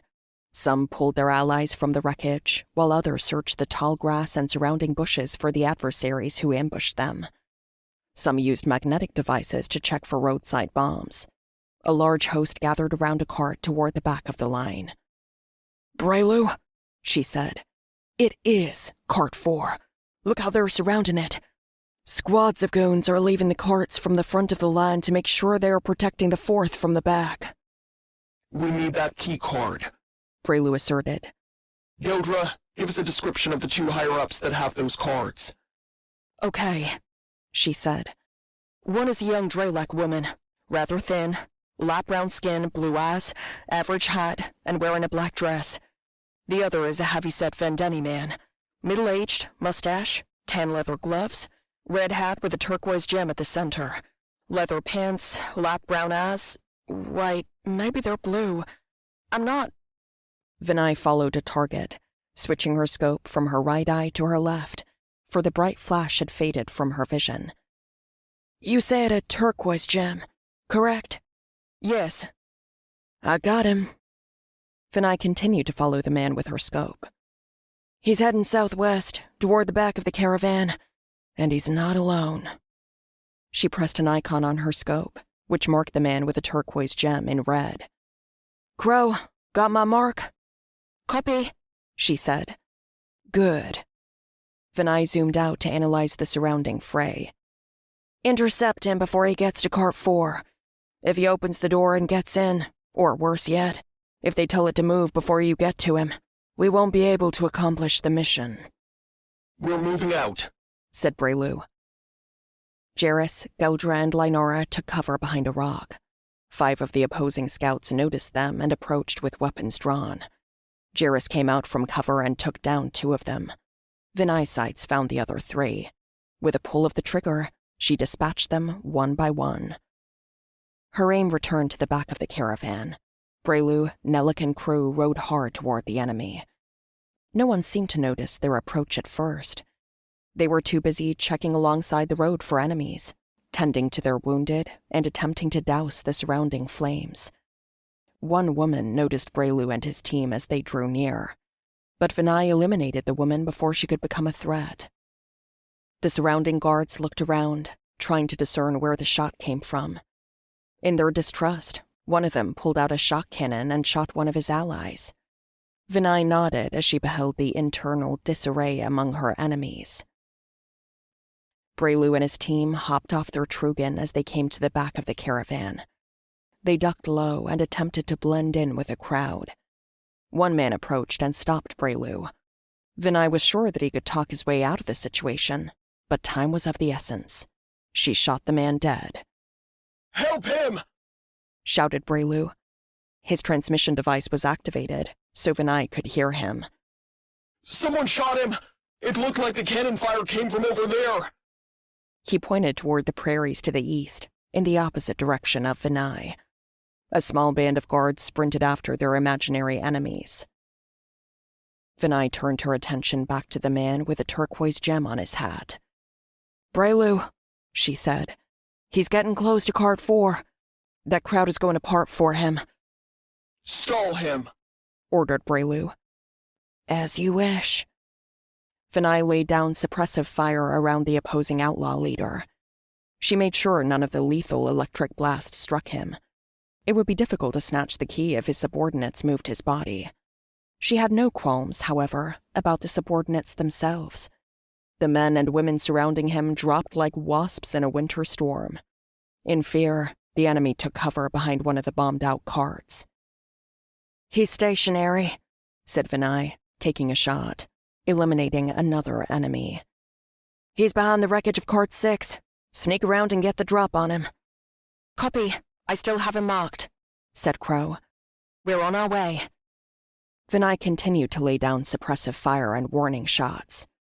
"I like you right where you are," she said of the man with the turquoise gem. With each blast of weaponized lightning, she eliminated another man or woman protecting him. She zoomed her scope back to get a better look at the rest of the caravan. Several of the rival gangsters and mercenaries had broken off from the main group. They were heading in her direction. She crouched low and zoomed in on one of them as he looked to his cohorts and pointed to the top of the cliffside where Vinay took cover. "Breylu," she said. "they're zeroing in on my position. I'm going to move out and engage from another location. Understood, said Breylu. We're moving through the convoy without any trouble. They're focused on saving themselves. We will need some cover fire once we move to take Cart 4. Copy, she replied. Vinay out. Vinay stood up and immediately felt danger. Perhaps the infinite serpent had delivered a warning of doom. Perhaps it was her reflex enhancement cybernetics. Perhaps it was simply her instincts. But Vinay dropped to the ground as a spiraling stream of lightning flashed over her head. 3 more shots followed, striking the rock behind which she hid. Dust and smoke wafted through the air. Vinay held her rifle tight to her chest as she got as low as possible. Hello up there, a Drake Halligan's voice said through her transmission device with a throaty chuckle. I know you can hear me. Let's have a little chat. Breylu, Vinay said over her secure communication line.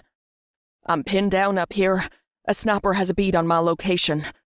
Well, take care of it, replied Breylu. Nelik is about to kill the man with the key card. We're gonna have a target on our backs once he does. We need your eyes on us, Vinay. Copy, she replied. Proceed as planned. I'll get you your cover and fire. Vinay took a deep breath and stretched her fingers across the stock of her tarnished brass rifle, her knuckles cracking as her claws gripped the metal. Hello, the rival sniper spoke again, a mocking tone in his voice. I'm still down here. She switched her communicator to a non-secure channel. Yes, I know. She took a deep breath as the wind brushed over her snout. She curled her tail as tight as she could so that none of it was beyond the cover of the rock. To what do I owe the pleasure? It seems we are on opposite sides of this conflict, Sister of the Serpent.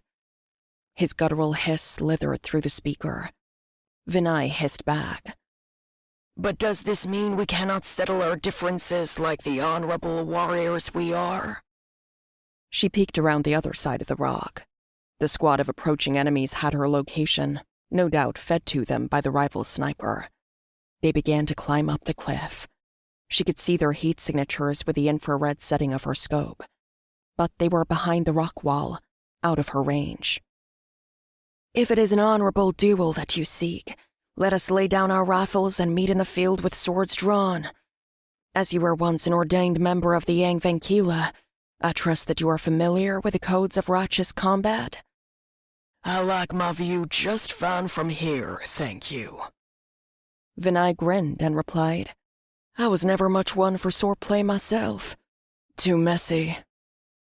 As she spoke, a hand came into view as someone scaled a rock wall to come after her. Vinay shot the enemy's appendage at full power and sent him plummeting to his death.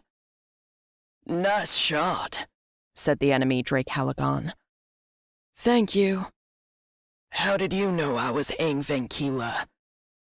Your manner of speaking, my lord. He chuckled. I suppose we always know our own. She held her rifle close to her chest and released a deep sigh. Correct. What is your clan? He asked. Ogland. Of course, he replied with a raspy laugh. Vinay of Ogland. I had a suspicion. He let a moment of static linger between the two of them on the transmission before he said, I am Ragnus of Nyeth. With that final word, Vinay clenched her rifle tight. Hundreds of years of hatred coursed through her veins and made her heart quake with seismic rage. The dishonorable cutthroats, the cheats, the barbarians. Nyeth was no clan. They were a blight on Drelakar. She took a deep breath and shut her eyes, falling into a brief meditation to let her anger go. This man of Nyeth had brought none of their clan's histories to their conflict, and she should not fall to such primitive thinking.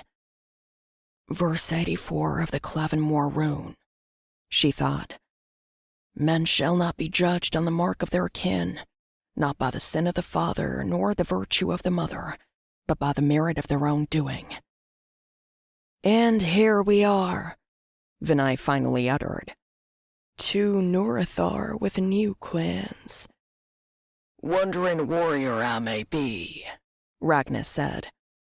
this affiliation is no clan of mine. Honor among thieves is a charming saying, but I found little truth to it in reality. You aren't riding with the right thieves. As the Drake Halagon sniper shared a laugh, Breylu's voice came through Vinay's speaker. You taken care of that problem yet? He asked. We're moving toward Cart 4. Ragnar, Vinay said. Just because we share a distaste for sword combat does not mean that we're not entitled to an honorable duel. I'm listening.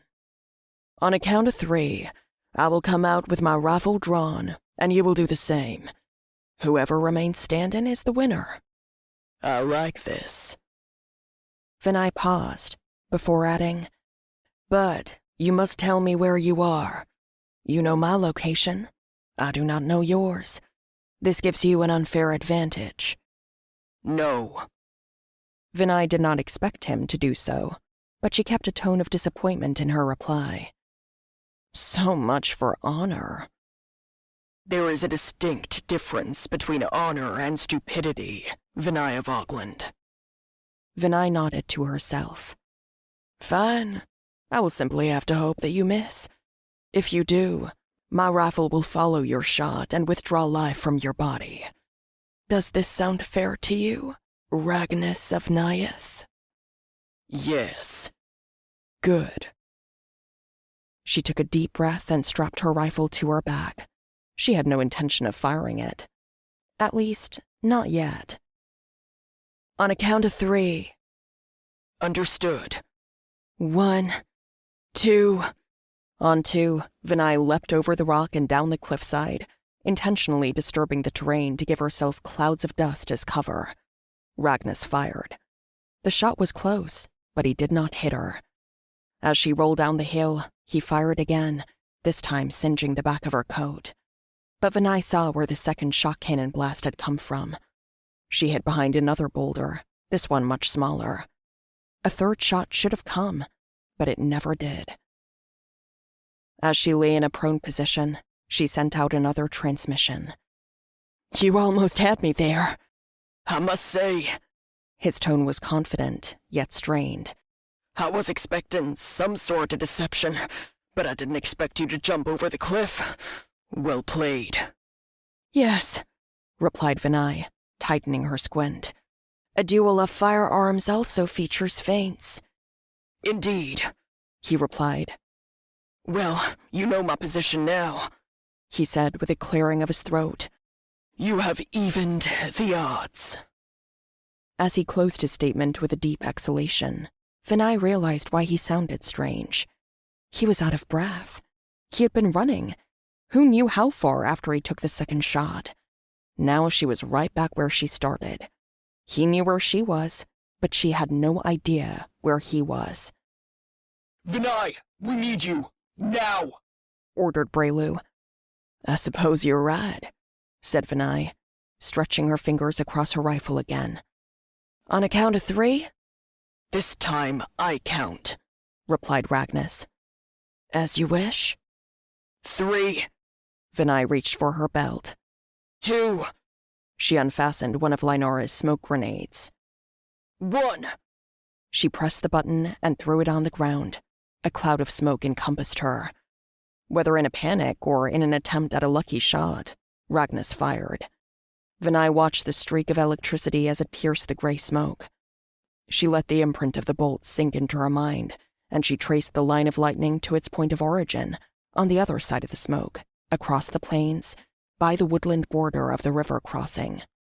She rolled out from under the cover of the smoke and took aim with her rifle at the exact point she had marked in her mind.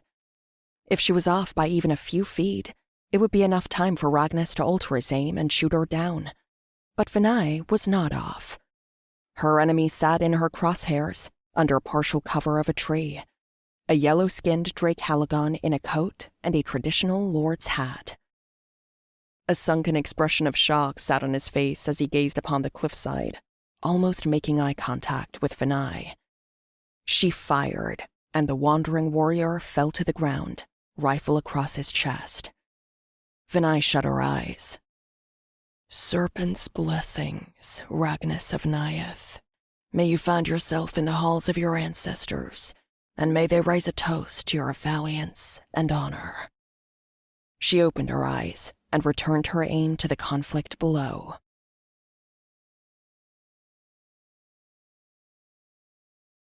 Chapter 6. Armed and Dangerous. Nellick looked on with disgust at the scurrying thugs around Cart 4. Some huddled around the back door, some ran away in panic, some shot those who retreated with incapacitation bolts. Cowards, Nellick whispered. They don't even have the courage to kill their own deserters. He placed a hand on Breylu's shoulder as they peeked out from behind a piece of debris. Let's get in there. If they drop the cart off, we'll never catch it. Breylu held up his hand. Not without cover from Vinay. Crow put a hand on Nellick's shoulder. She'll take care of that opposing sniper. Don't worry. Nellick grunted and shook away her touch. Don't worry. An enemy mercenary noticed them from around the corner. What are you three doing there? Crow was swift to reply in her perfect Vendeni accent. There are 4 wounded over there. She aimed her thumb toward the back of the caravan. We're hiding from the sniper. Please get help. The woman nodded and ran to find a medic. Nellick slid his fangs over his lip and nodded, impressed with the hacker's quick thinking and persuasive nature. An electric blast rained from the cliffside. Vinay was providing cover fire again. All right, said Breylu. Let's move. Hold on, said Nellick. I got something that will clear the way for us a bit more. He reached into his coat pocket for the grenade that Lynora had given him in the armory, then tossed it into the crowd. After a few seconds, the grenade exploded and sent nails into the surrounding mercenaries and gangsters. Not bad, said Breylu as his enemies fell to the ground with screams of anguish. Nellick's thin green lips stretched with a serpentine grin. Compliments to Lynora. She's always got something up her sleeve, added Crow. Nellick rolled his eyes. Why did she always have to talk? Why did she always have to interject with her oh-so-proper imperial accent? Perhaps another nail bomb would strike her. One less annoyance. But first, she had to open the safe. Lynora, Jairus, meet us at Court 4. On our way, replied Jairus. Double time. We're about to get a lot of heat. Nellick, Breylu, and Crow shimmied their way through the panicked crowd to the back door of Cart 4. Am I clear? Breylu asked. Nellick surveyed the crowd. Clear, he said. Clear, Crow repeated. Nellick rolled his eyes again. Breylu flashed the key card against the magnetic reader, and the back door opened. 2 guards inside the tubular armored vehicle raised their weapons. Hey, what are you? Breylu shot them dead before they could get in another word, igniting the dim cabin of the armored car in flashes of blue and white. The shot cannon fire drew the attention of those guarding Cart 4. Hold on, one of them shouted. Who do you think you— Nellick interrupted the man with a blast from a scatter cannon, sending him and several of his associates surrounding him to the ground, their bodies overflowing with streams of electricity. Breylu turned around and used the keycard to shut the door. A woman in a ruffled black dress sat in the middle of a row of leather chairs, which lined each side. A sheer veil covered one of her hazy green eyes. She cuffed her hand, interlaced at the fingers, to her mouth. Please don't hurt me.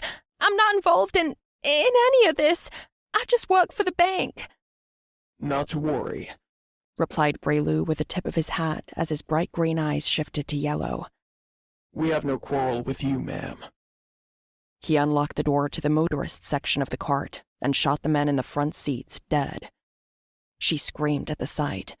Tears formed in her eyes beneath the fishnet veil. I'd be quiet if I were you, Crow said, aiming her pistol upon her.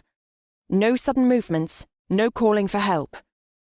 Get to work on the safe, Nellick said, shooing away her brash tone. I can handle her.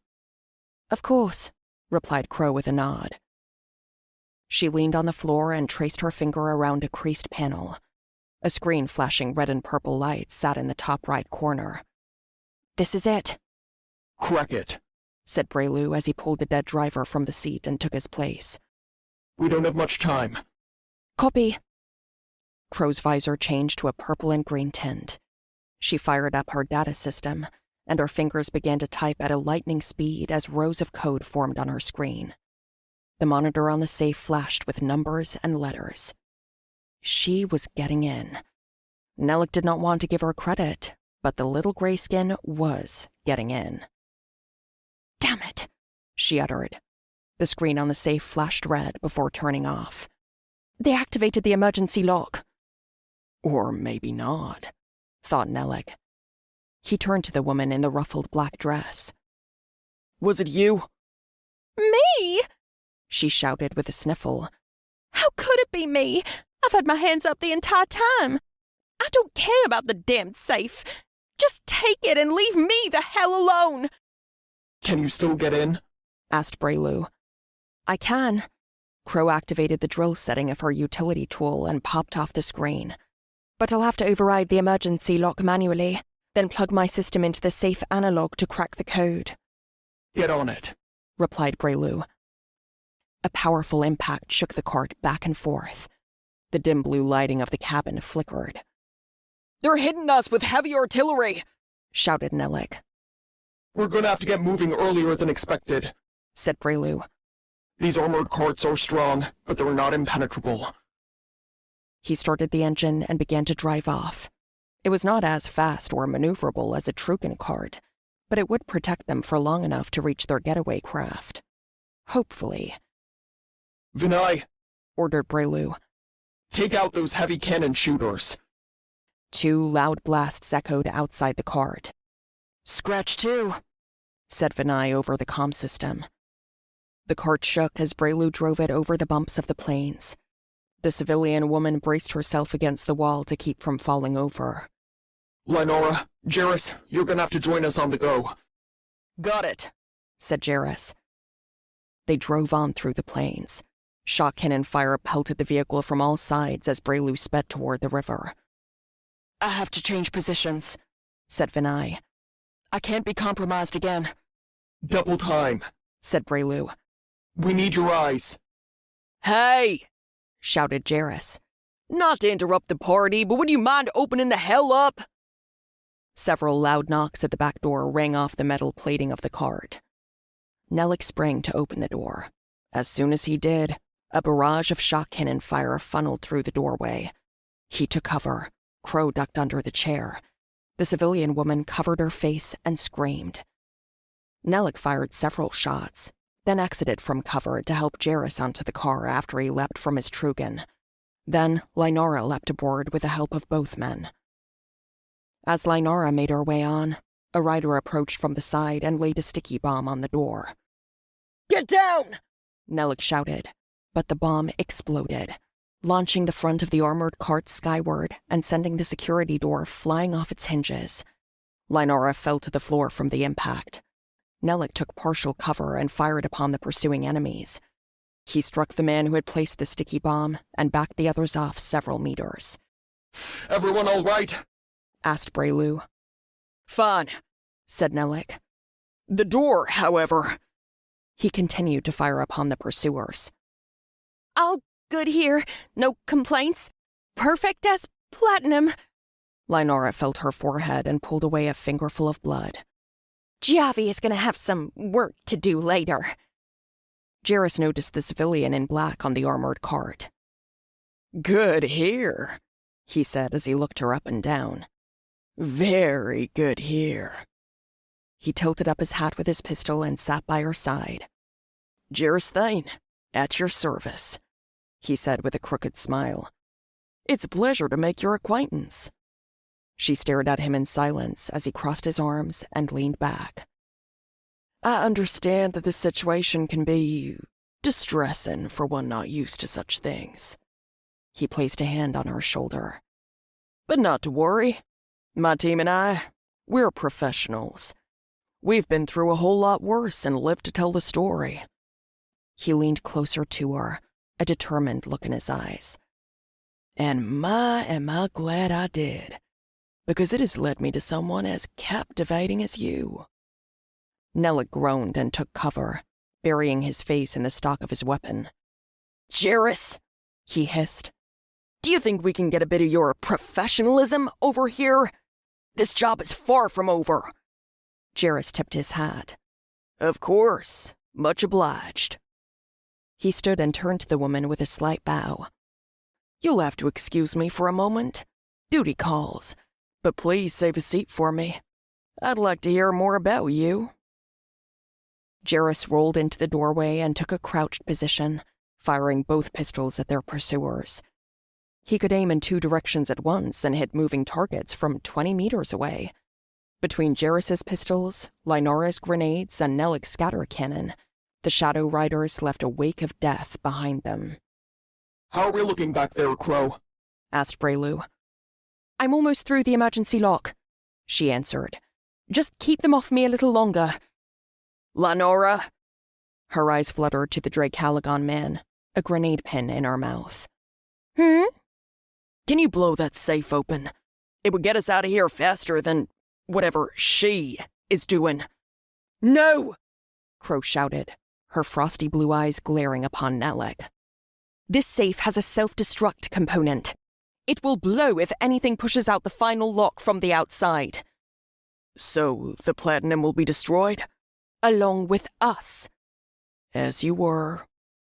Crow returned her attention to the drill. Said Nellick. Could the shaking of the cart cause you to make a mistake and activate the self-destruct? No, but you distracting me could. She looked back at Nellick with cold resentment. So shut up. Nellick nodded and turned his attention back to the oncoming enemies. He reached into his breast pocket for a mine that Lynora had made for him. He threw it out the door and watched for the oncoming attackers to pass its range. When they did, a web of voltage sprang from the ground and sent several thugs toppling off their Trugan. Those behind them had to halt and go around the trap. Lynora and Nellick looked to one another, snickering in delight. Breylu addressed the gang in the back. 2 heavy weapons men on the west side. Take them out. Jairus nodded. On it. He leaned out of the doorway, keeping his balance with one hand, and fired several shots to the west. He swung back inside, twirling his pistol. And down they go. He turned to the woman in the dress and sat by her side once more. Do you know how gorgeous your eyes are? I find myself lost in them. They shroud you in mystery, yet they are inviting me into your very soul. It's like I've known you forever. He chuckled and leaned close to her. I think that veil helps with a sense of mystery. It's like you want me to know more, but you'll never just tell me. Is that right? She swallowed and shook her head. I don't know. It was a gift from my mother. Jairus smiled. Well, your mother is a smart woman. She knew that the angelic traits that she passed to you would be too much for some to bear. He reached for her hand. She gasped, but did not pull it away. But not for me. He leaned closer yet. No, not for me. Nellick's tongue flickered as he bared his fangs. Jairus! Be right there. Jairus leapt back to the doorway and continued to fire upon their pursuers. Nellick could not help but notice the woman gawking at him as he exhibited his flashy pistol twirls and no-look shots. Unbelievable, thought the Dracalagon. They're backing off, shouted Breylu. Look there! Lynora pointed to the line of enemies behind the Trugan. Rocket-propelled weaponry. The cart is degraded from repeated shock cannon blasts. That artillery will tear right through the armor. And us, too. Vinay, Nellick said into the comm. Have you re-established your position? We need some rocketeers taken out. Negative, she answered. There's a squad right on my back. I'm trying to lose them. Nellick! Lynara tugged on his sleeve. The macro missile! Use the macro missile! Nellick grinned as he switched his scatter cannon to the grenade launcher setting. I like the way you think. He took aim and fired. The petite missile spiraled across the plains and struck the ground in front of the opposing artillery.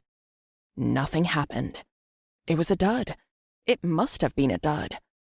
But then, a mushroom-shaped explosion erupted from the ground, sending their enemies launching into the air. Following the explosion, a net of electricity flung up from the impact point, shocking any the initial blast had neglected. Lynara and Nellick celebrated, but the electricity did not dissipate. A secondary electrical burst surged from the ground, traveling up the waves of mist like a reverse bolt of lightning. Within seconds, the blasts grew powerful enough to reach the armored cart. Everyone down! Nellick shouted. The vehicle skidded back and forth. The armor of the cart popped, then fizzled. The lights went out. Sparks rained from overhead. Jarrus was quick to wrap his arms around the screaming civilian woman, protecting her from broken glass and any incendiary material. The windows broke on the driver's side of the vehicle. 2 of the tires popped. And through it all, Crow's concentration did not break. Her data system was wired into the console on the safe. With one hand, she moved the colored wires from one connection to the next. With the other, she typed on her data system. What the hell was that? Asked Breylu. A new piece of tech that Lynara developed, Answered Nellick. Very effective. Perhaps too effective? That was the prototype, wasn't it, Lynara? Breylu demanded. The one that I marked too dangerous for use in the field. Indeed, She answered. as that demonstration just displayed, further refinement is required. I'd say so. Breylu turned back around. But you got them off our backs, so I'm in no position to complain. Nellick looked out the door. For now. 2 more squads on Trugenbach are fast approaching. How long until you have that thing opened? Several beeps came from the safe as she input codes on her data system. 1 minute and 17 seconds. I have 3 of 5 locks broken. Make it 30 seconds, said Dast. We need to unload the platinum. Copy that, sir. I'll see if I can expedite the process. Jarrus held the civilian woman up by the shoulders. Are you okay? You're not cut or anything? She shook her head. Good. Don't worry, ma'am. Nothing is going to happen to you on my watch. He leaned back and stretched his arm around her shoulder. I may live dangerously, but navigating danger is just a day on the job for me. It's true, said Lynara, chiming in. Jarrus can shoot his way out of anything. Quite impressive, really. Jarrus shrugged. The girl knows me well. If also a little sadistic. Lynara! He shot her a look. She nodded and turned away. What she means to say is... He swiveled back to face the woman. When you're with me, the world is yours. Nothing can slow you down. Nothing is out there to question whether you belong. When you're with me, you have the ultimate gift. Her jaw dropped, and she backed away as he left his hand outstretched with a dramatic pause. And what's that? She finally asked. I can't tell you. I'll have to show you. He smiled and relaxed his arm. Nellick found himself unable to further contain his rage at this conversation. Jarrus, squad's closing in! Save this nonsense for when the job is done! The pistolier shot to his feet and pulled on his lapels. Allow me to demonstrate. Lynara, Jarrus, and Nellick fired upon the oncoming Trugan riders as they approached. Their enemies' shock cannon blasts fizzled against the armored truck and through the doorway. Crow ducked to avoid a stream of incoming fire. What the hell? Can you cover me? She asked, frustration in her voice. "I've almost cracked this. It'd be a shame if I were dead before I could get it open." Nellick took a weapon in each hand, his scatter cannon in one and his short-barreled grenade launcher in the other. He fired several shots from the heavy weapons, sending the enemy riders tumbling off their Trugan and flying from the explosive blasts. Glee filled his fiery eyes. "I got it! I got it!" Crow shouted. She flipped open the latch. Nellick turned around for a glimpse. Mounds of shining metal reflected the dim lighting, as if the vault of the spirit world had opened from the door, welcoming the Shadow Riders into eternal bliss. Start unloading! Shouted Breylu. We're about 70 seconds from the extraction point. From there, we'll have to load and go, or Gor's goons will close in on us. "Yes, sir," said Crow. Nellick saw her struggle to lift the minted bars from the floor safe and into the reinforced sacks they had brought aboard the vehicle.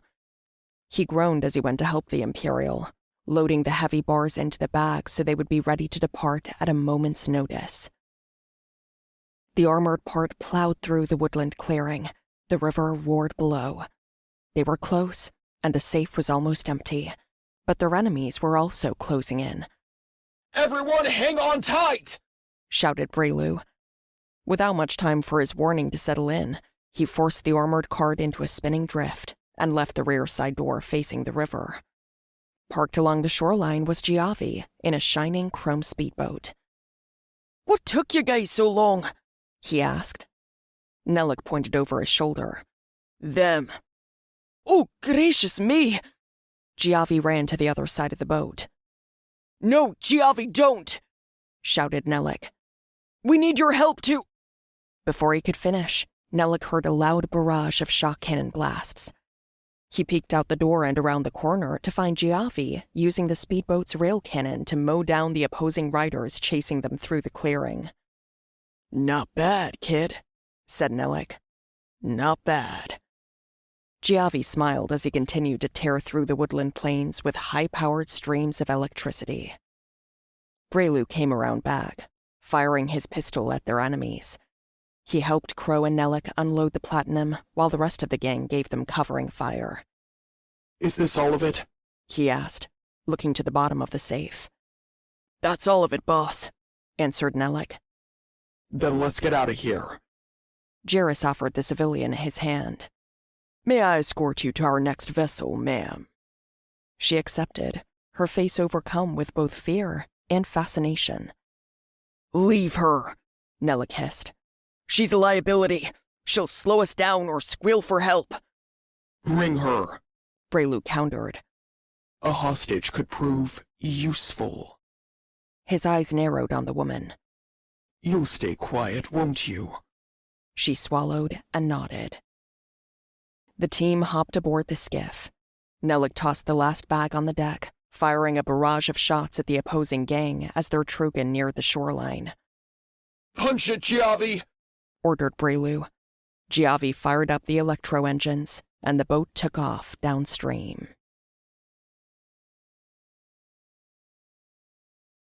Chapter 7.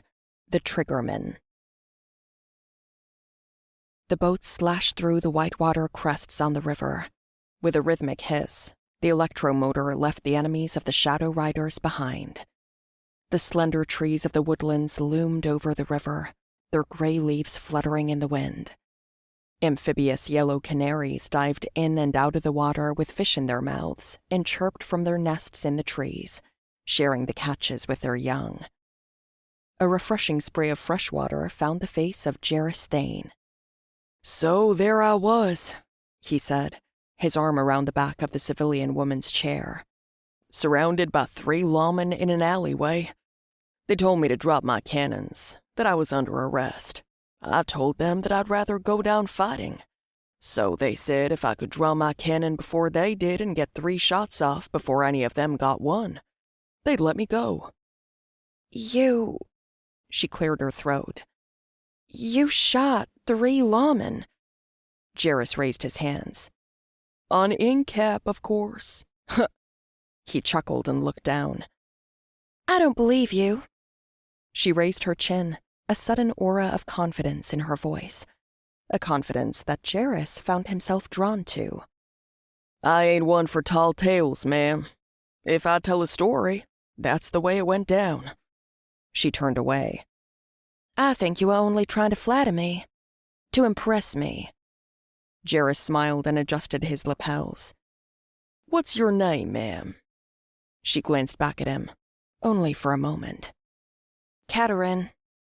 Caterin. With a crooked grin, he declared, I like that name. Caterin. He leaned closer and lowered his voice, in both pitch and volume. You see, Caterin, you are not wrong. I am trying to flatter you, and I am trying to impress you, but not with deceit, only with my humble self, as I live and breathe. I'd hardly call you humble. I can accept that as a valid criticism. She faced him again and looked him up and down. Why do you care so much about impressing me? Well, because I find you impressive. How? We only just met. I'm not sure yet, Jarrus said with a tilt of his head and tip of his hat. But I do intend to find out.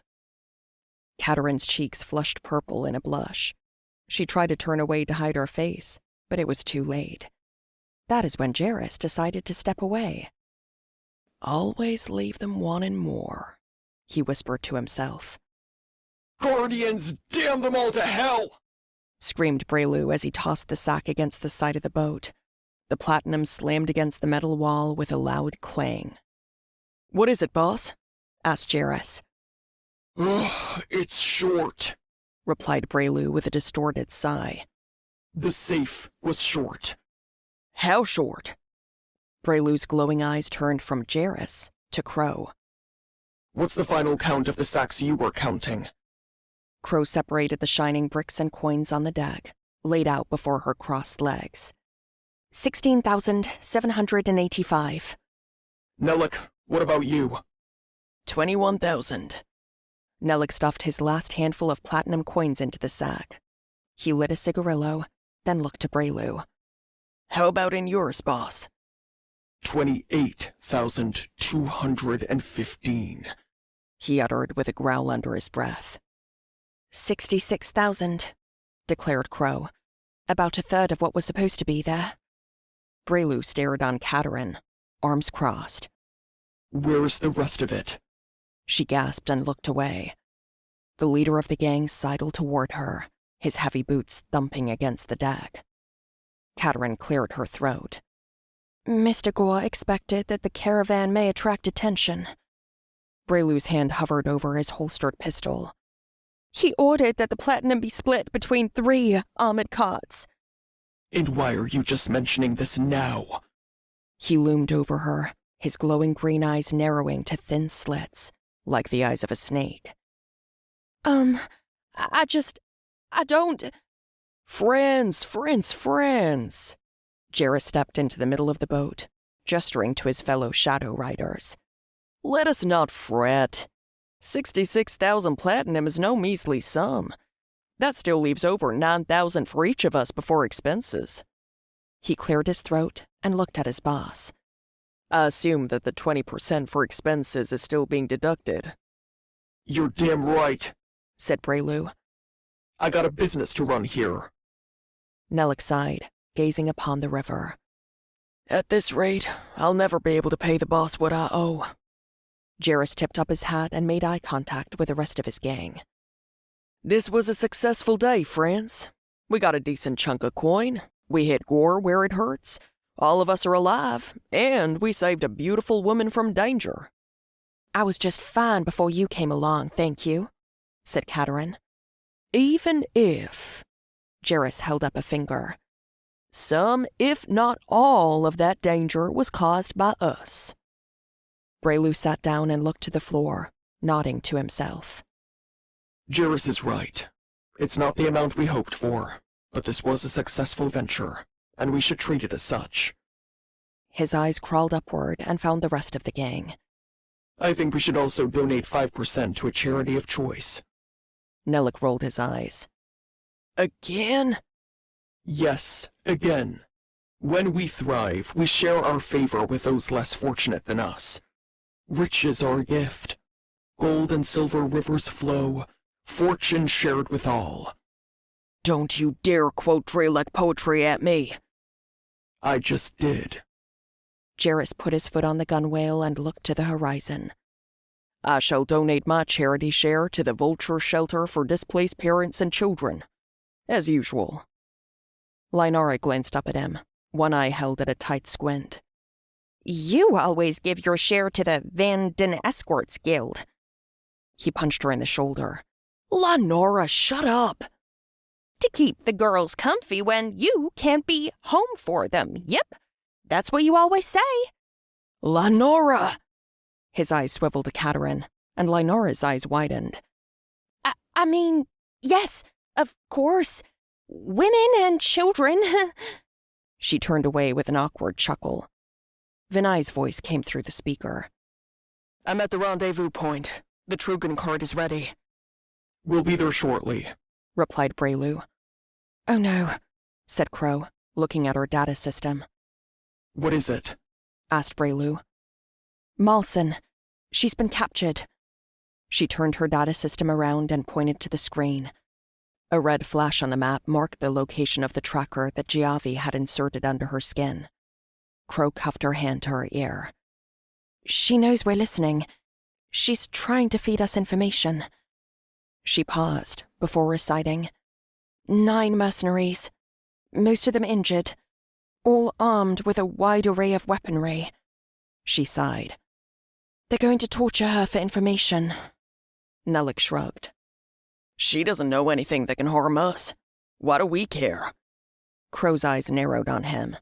Yes, but they don't know that. Not our problem. Breylu crossed his legs and leaned forward. I agree with Nellick on this. Morrison fulfilled her purpose. What happens with her now is out of our hands. Crow pursed her gray lips. She held up her end of the bargain. I think we need to hold up ours. We promised to protect her. Breylu shook his head. She knew the risks. But...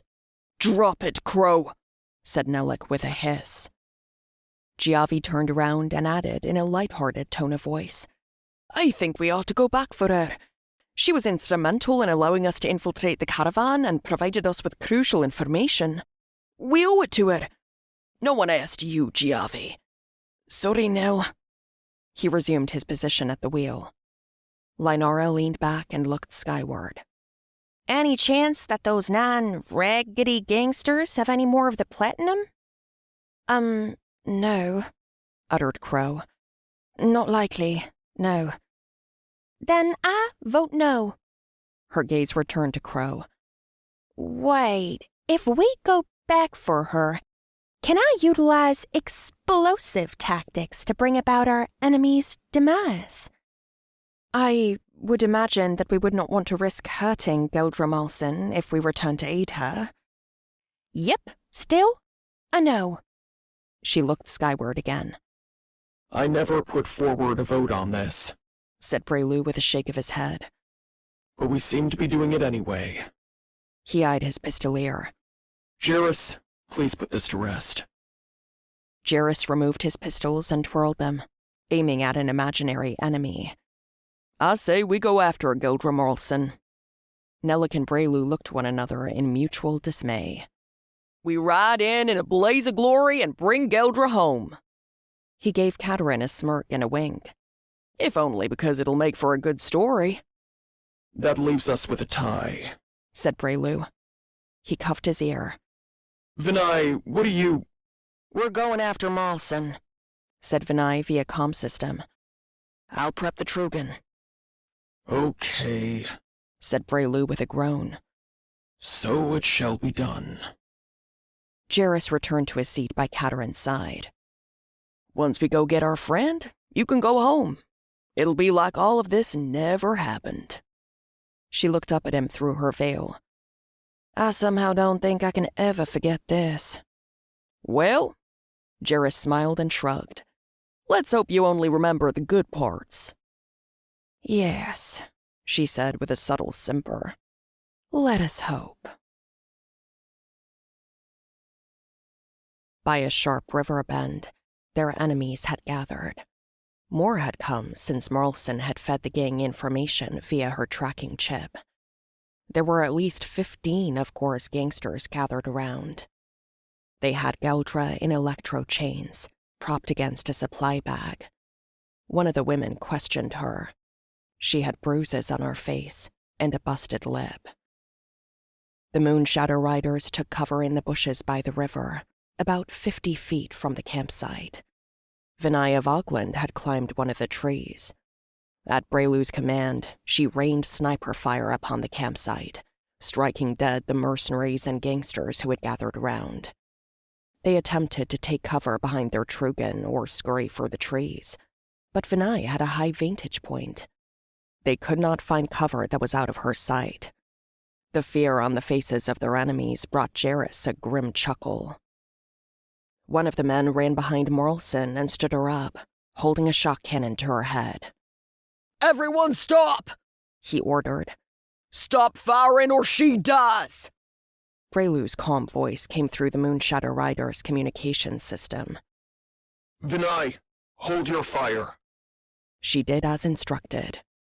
The burly man holding Marlson hostage was the same who had escorted Lynora and Jarrus through the caravan when they had first arrived. "Fire another shot, and she dies!" "I have a clear shot, Mr. Dast," said Vinay via the communication system. "Give the word and I'll put an in-cap bolt in him. Worst case scenario is that Marlson gets knocked out too." Only if he makes a sudden move, said Breylu. "Copy." "We don't need to settle this like savages," said the burly man. "We can settle this like honorable ladies and gentlemen." A grin found Jarrus's face. "A duel," he said. "Our best versus your best." I think we can arrange that, declared Breylu. He turned to his top cannon. Jarrus, you voted to bring us out here. Care to flash some of those pistol skills? "It'd be an honor." He stood up and adjusted his bow tie before beating the dust from the shoulders of his coat. He looked to Katerin. "Now you will find that no tale is too tall when it comes to my line of work." His boots crunched the grass and dead leaves. When he reached level ground, his stride turned to a dignified sashay. One of the 5 surviving enemy outlaws stepped toward him. She pulled back her gray duster to reveal the brown handle of a pistol. Jarrus recognized the attachment on top of the weapon. It was a laser sight. "Gotta make sure we keep this in close range," he thought. "I have a few stipulations." Jarrus stepped back and forth, raising a finger. "1, I don't want you with that weapon against Our Lady's neck during the course of this duel." He held up another finger. "And 2, I want to set the range of the duel at 10 meters. "What's in it for us?" asked the opposing duelist. Jarrus flashed them a beaming grin. "Well, all 5 of you can compete against me at once." "What?" said Nellick via comm system. "Jarrus, what are you doing?" "You're a brave man," said the burly man. "But just how brave? What do you say we run this duel riverboat rules?" Jarrus shrugged. "I would have suggested town hall rules myself, but I suppose the Undertaker and Cold Brook could use a bit of extra work." Geldra Marlson's eyes widened on Jarrus. "Are you insane?" she mouthed. Jarrus flashed her a wink. "Jarrus," said Vinay via comm. "The big one no longer has his pistol on Marlson. Want me to take them out?" "No," whispered Jarrus. "I got this." He made his bed, said Breylu.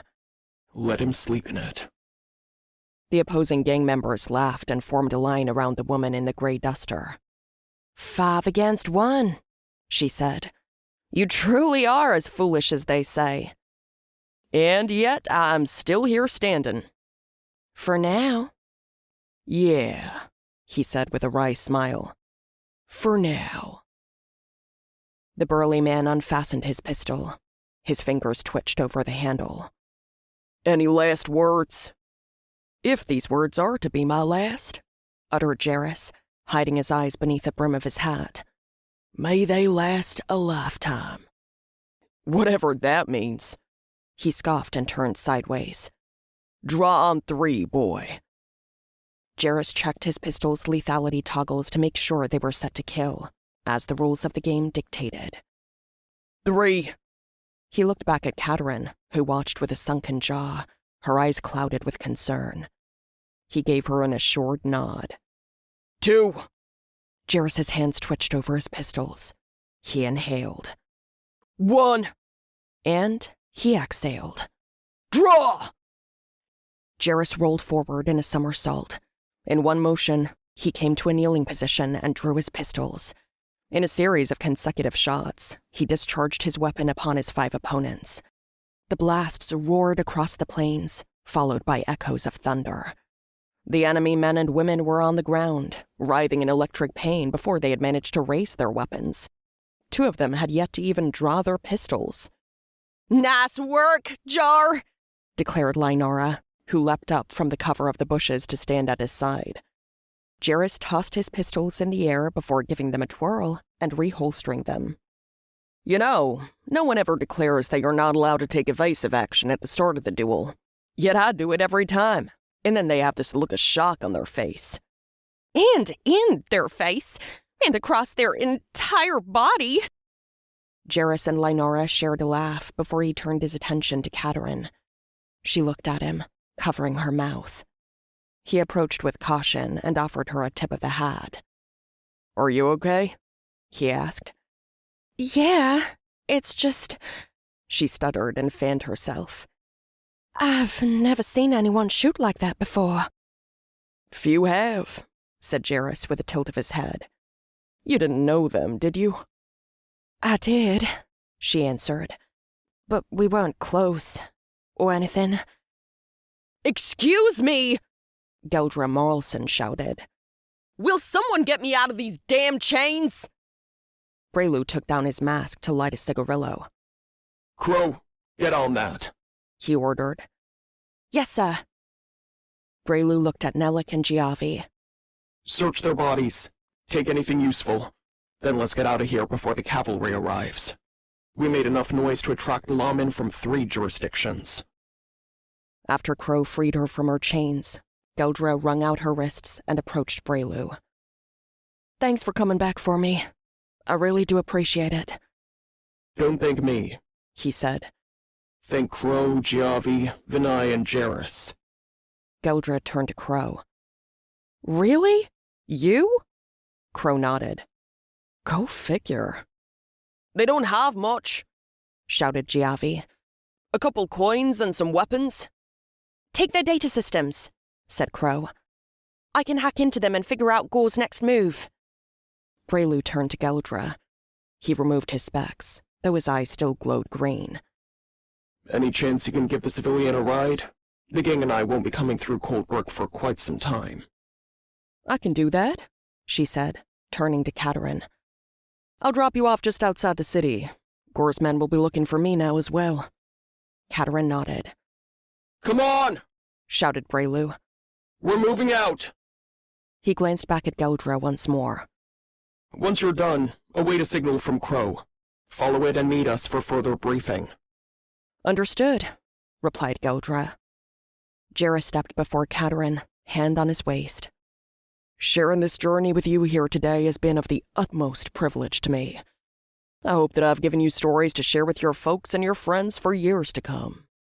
Her eyes widened, and she flashed him a nod. "But if you ever decide that a taste just wasn't enough, and that you would like to see more, feel free to reach out through the satellite network." He reached for her hand and bowed. She tensed, but did not pull away. "Just say the word. I will show you a side of life beyond your wildest dreams."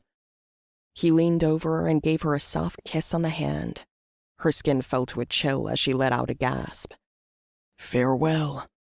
"Jarrus!" shouted Nelik. "Let's go!" Jarrus released her hand and tipped his hat. He watched Katerin walk away with Geldra before he turned around. With a deep sigh, he walked toward the Trugan cart, where the other Shadow Riders and the platinum they had earned for the day awaited. Gor is quite angry, said Breylu, sitting at his desk with his hands crossed. He's offering 50,000 platinum for my head, more than double the legal bounty. The Shadow Riders laughed with their leader, except Giavi, whose troubled blue face fell to the floor. How do you feel, Miss Marlson? Asked Breylu. Much better. Geldra rubbed the back of her neck. Thank you for taking that thing out of me. She gave Crow and Giavi a thin smile. I do apologize for having to resort to that in the first place, said Breylu with a bow of his head. But you proved yourself useful and honest, so we took it out as a sign of good faith. Thank you. Along with this. Breylu passed her a satchel filled with coins. Consider it a payment for your efforts thus far, and a retainer of your services. Crow approached Geldra and attached a small grated device to her lapel. What's this? She asked. A new tracking and listening device, said Crow. Boss said we needed to keep just a bit of insurance. Geldra crossed her arms. What happened to good faith? Breylu's eyes narrowed. Would you prefer it back in your neck? She sighed. I suppose not. I didn't think so.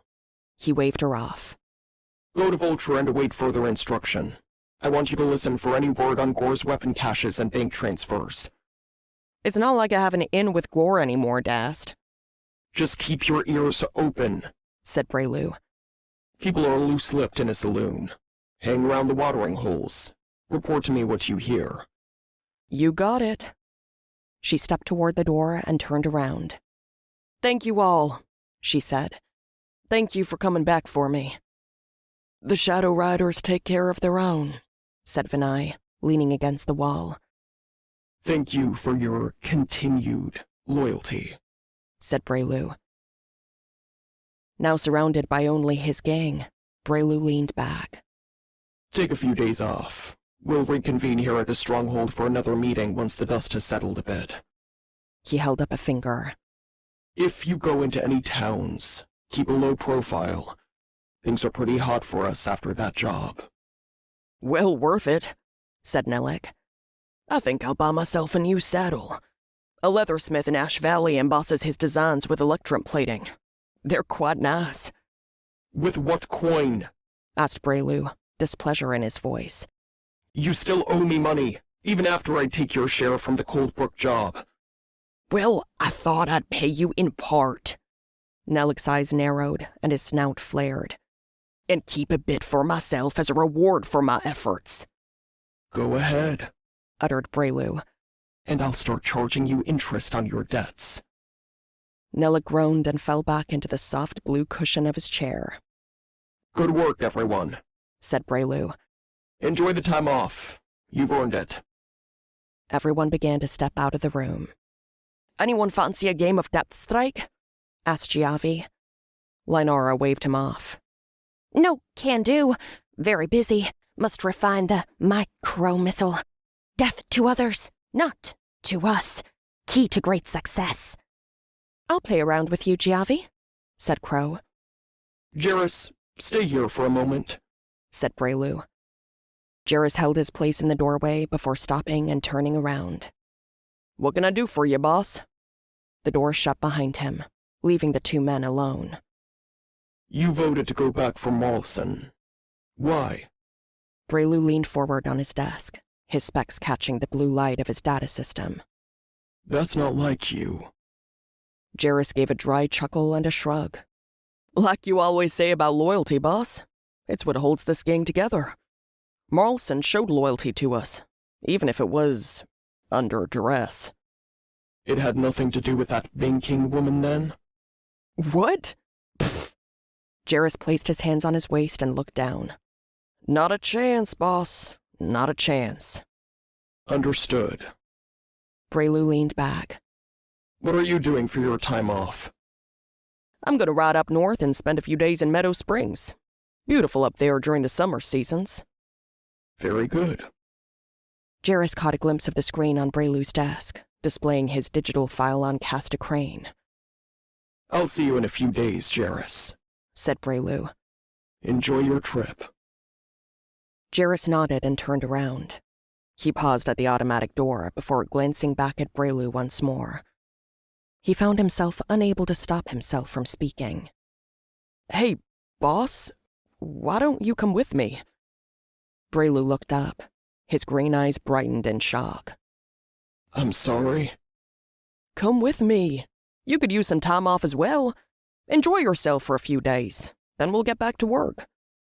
Breylu let out a staticky laugh and gave Jarrus an enigmatic glare. Then he shook his head and looked down at the screen. Too much to do, Jarrus. I have a business to run here. Jarrus nodded. "Send me a transmission if you change your mind." Breylu did not respond. His eyes shifted to the screen, to that file that he had spent hours, years rummaging through, adding to, obsessing over. As the door opened and Jarrus turned the corner, he heard Breylu utter, Paved with shadow, paved with ashes, paved with brimstone. The black road is all I know. In Meadow Springs, outside the fallen Crescent Inn, Jarrus Thane rode his Trugan. Out of the inn stepped a woman in a dark green dress with purple boots and a maroon veil, this time covering both eyes. She approached Jarrus and gave him a hesitant nod. "Catherine," he said with the tip of his hat and a welcoming grin. "What a pleasure it is to see you again." "Likewise," she replied with a bite of her lip, nervous apprehension in her voice. "So, where are you taking me?" He leaned forward on his Trugan and offered her a hand. "Everywhere. Anywhere." After hesitating for a moment, she accepted his hand and climbed onto the back of his saddle. "What does that mean?" Jarrus turned around and flashed a devious grin. "Whatever you want it to mean, darling." He traced his hand across the radiant stars of the amethyst and sapphire night sky. "That is the definition of freedom." Author's note. What a ride! This story was absolutely thrilling to write, as I did a lot of things that I normally would not do. I switched perspectives, and every chapter at that. I wrote in short form without any goals of putting this work in a collection, and I set out to write a novella that actually ended at novella length. Typically, my short stories become novellas, my novellas become novels, and my novels become epics that I need to purchase more cloud space for. If you had met the Shadow Riders before, I hope you have a new appreciation for who they are as individuals and to one another. If this was your first run-in with the Outlaws and want to see more of their devilish mischief, check out Folktales from the Endless Frontier Volume 1 and Endless Frontier, The Hunter and the Knight.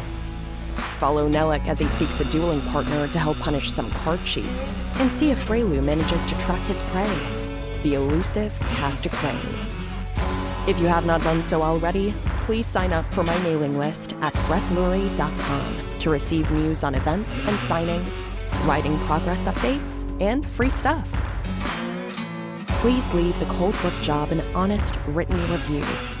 I cannot express how important it is for an author to get reviews from readers like yourself.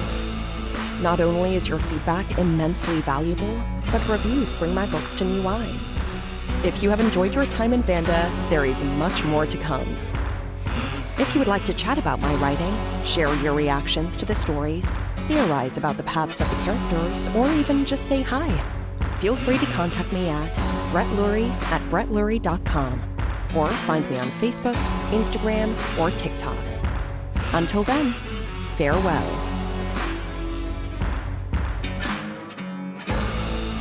About the author.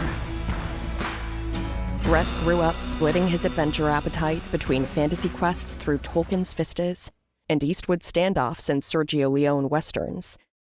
His debut weird western saga, Endless Frontier, pulses with reverence for flawed protagonists, supernatural showdowns, and mystical science magic. A scholar of political theory during his academic studies, Brett chose to apply his knowledge of statecraft to his world building. An avid RPG gamer and comic book collector, Brett brings captivating women leads, amphibious races, and a magic system based on wireless electricity powered by charge crystals. With an endless frontier to explore, Brett looks to expand tales of high-voltage rivalry and unlikely alliances. His happy place is in the mountains with a cup of coffee on the table and his cat, Raven, on his lap. This has been The Cold Brook Job, an endless frontier folktale. Written by Brett Lurie, narrated by Claire Glover.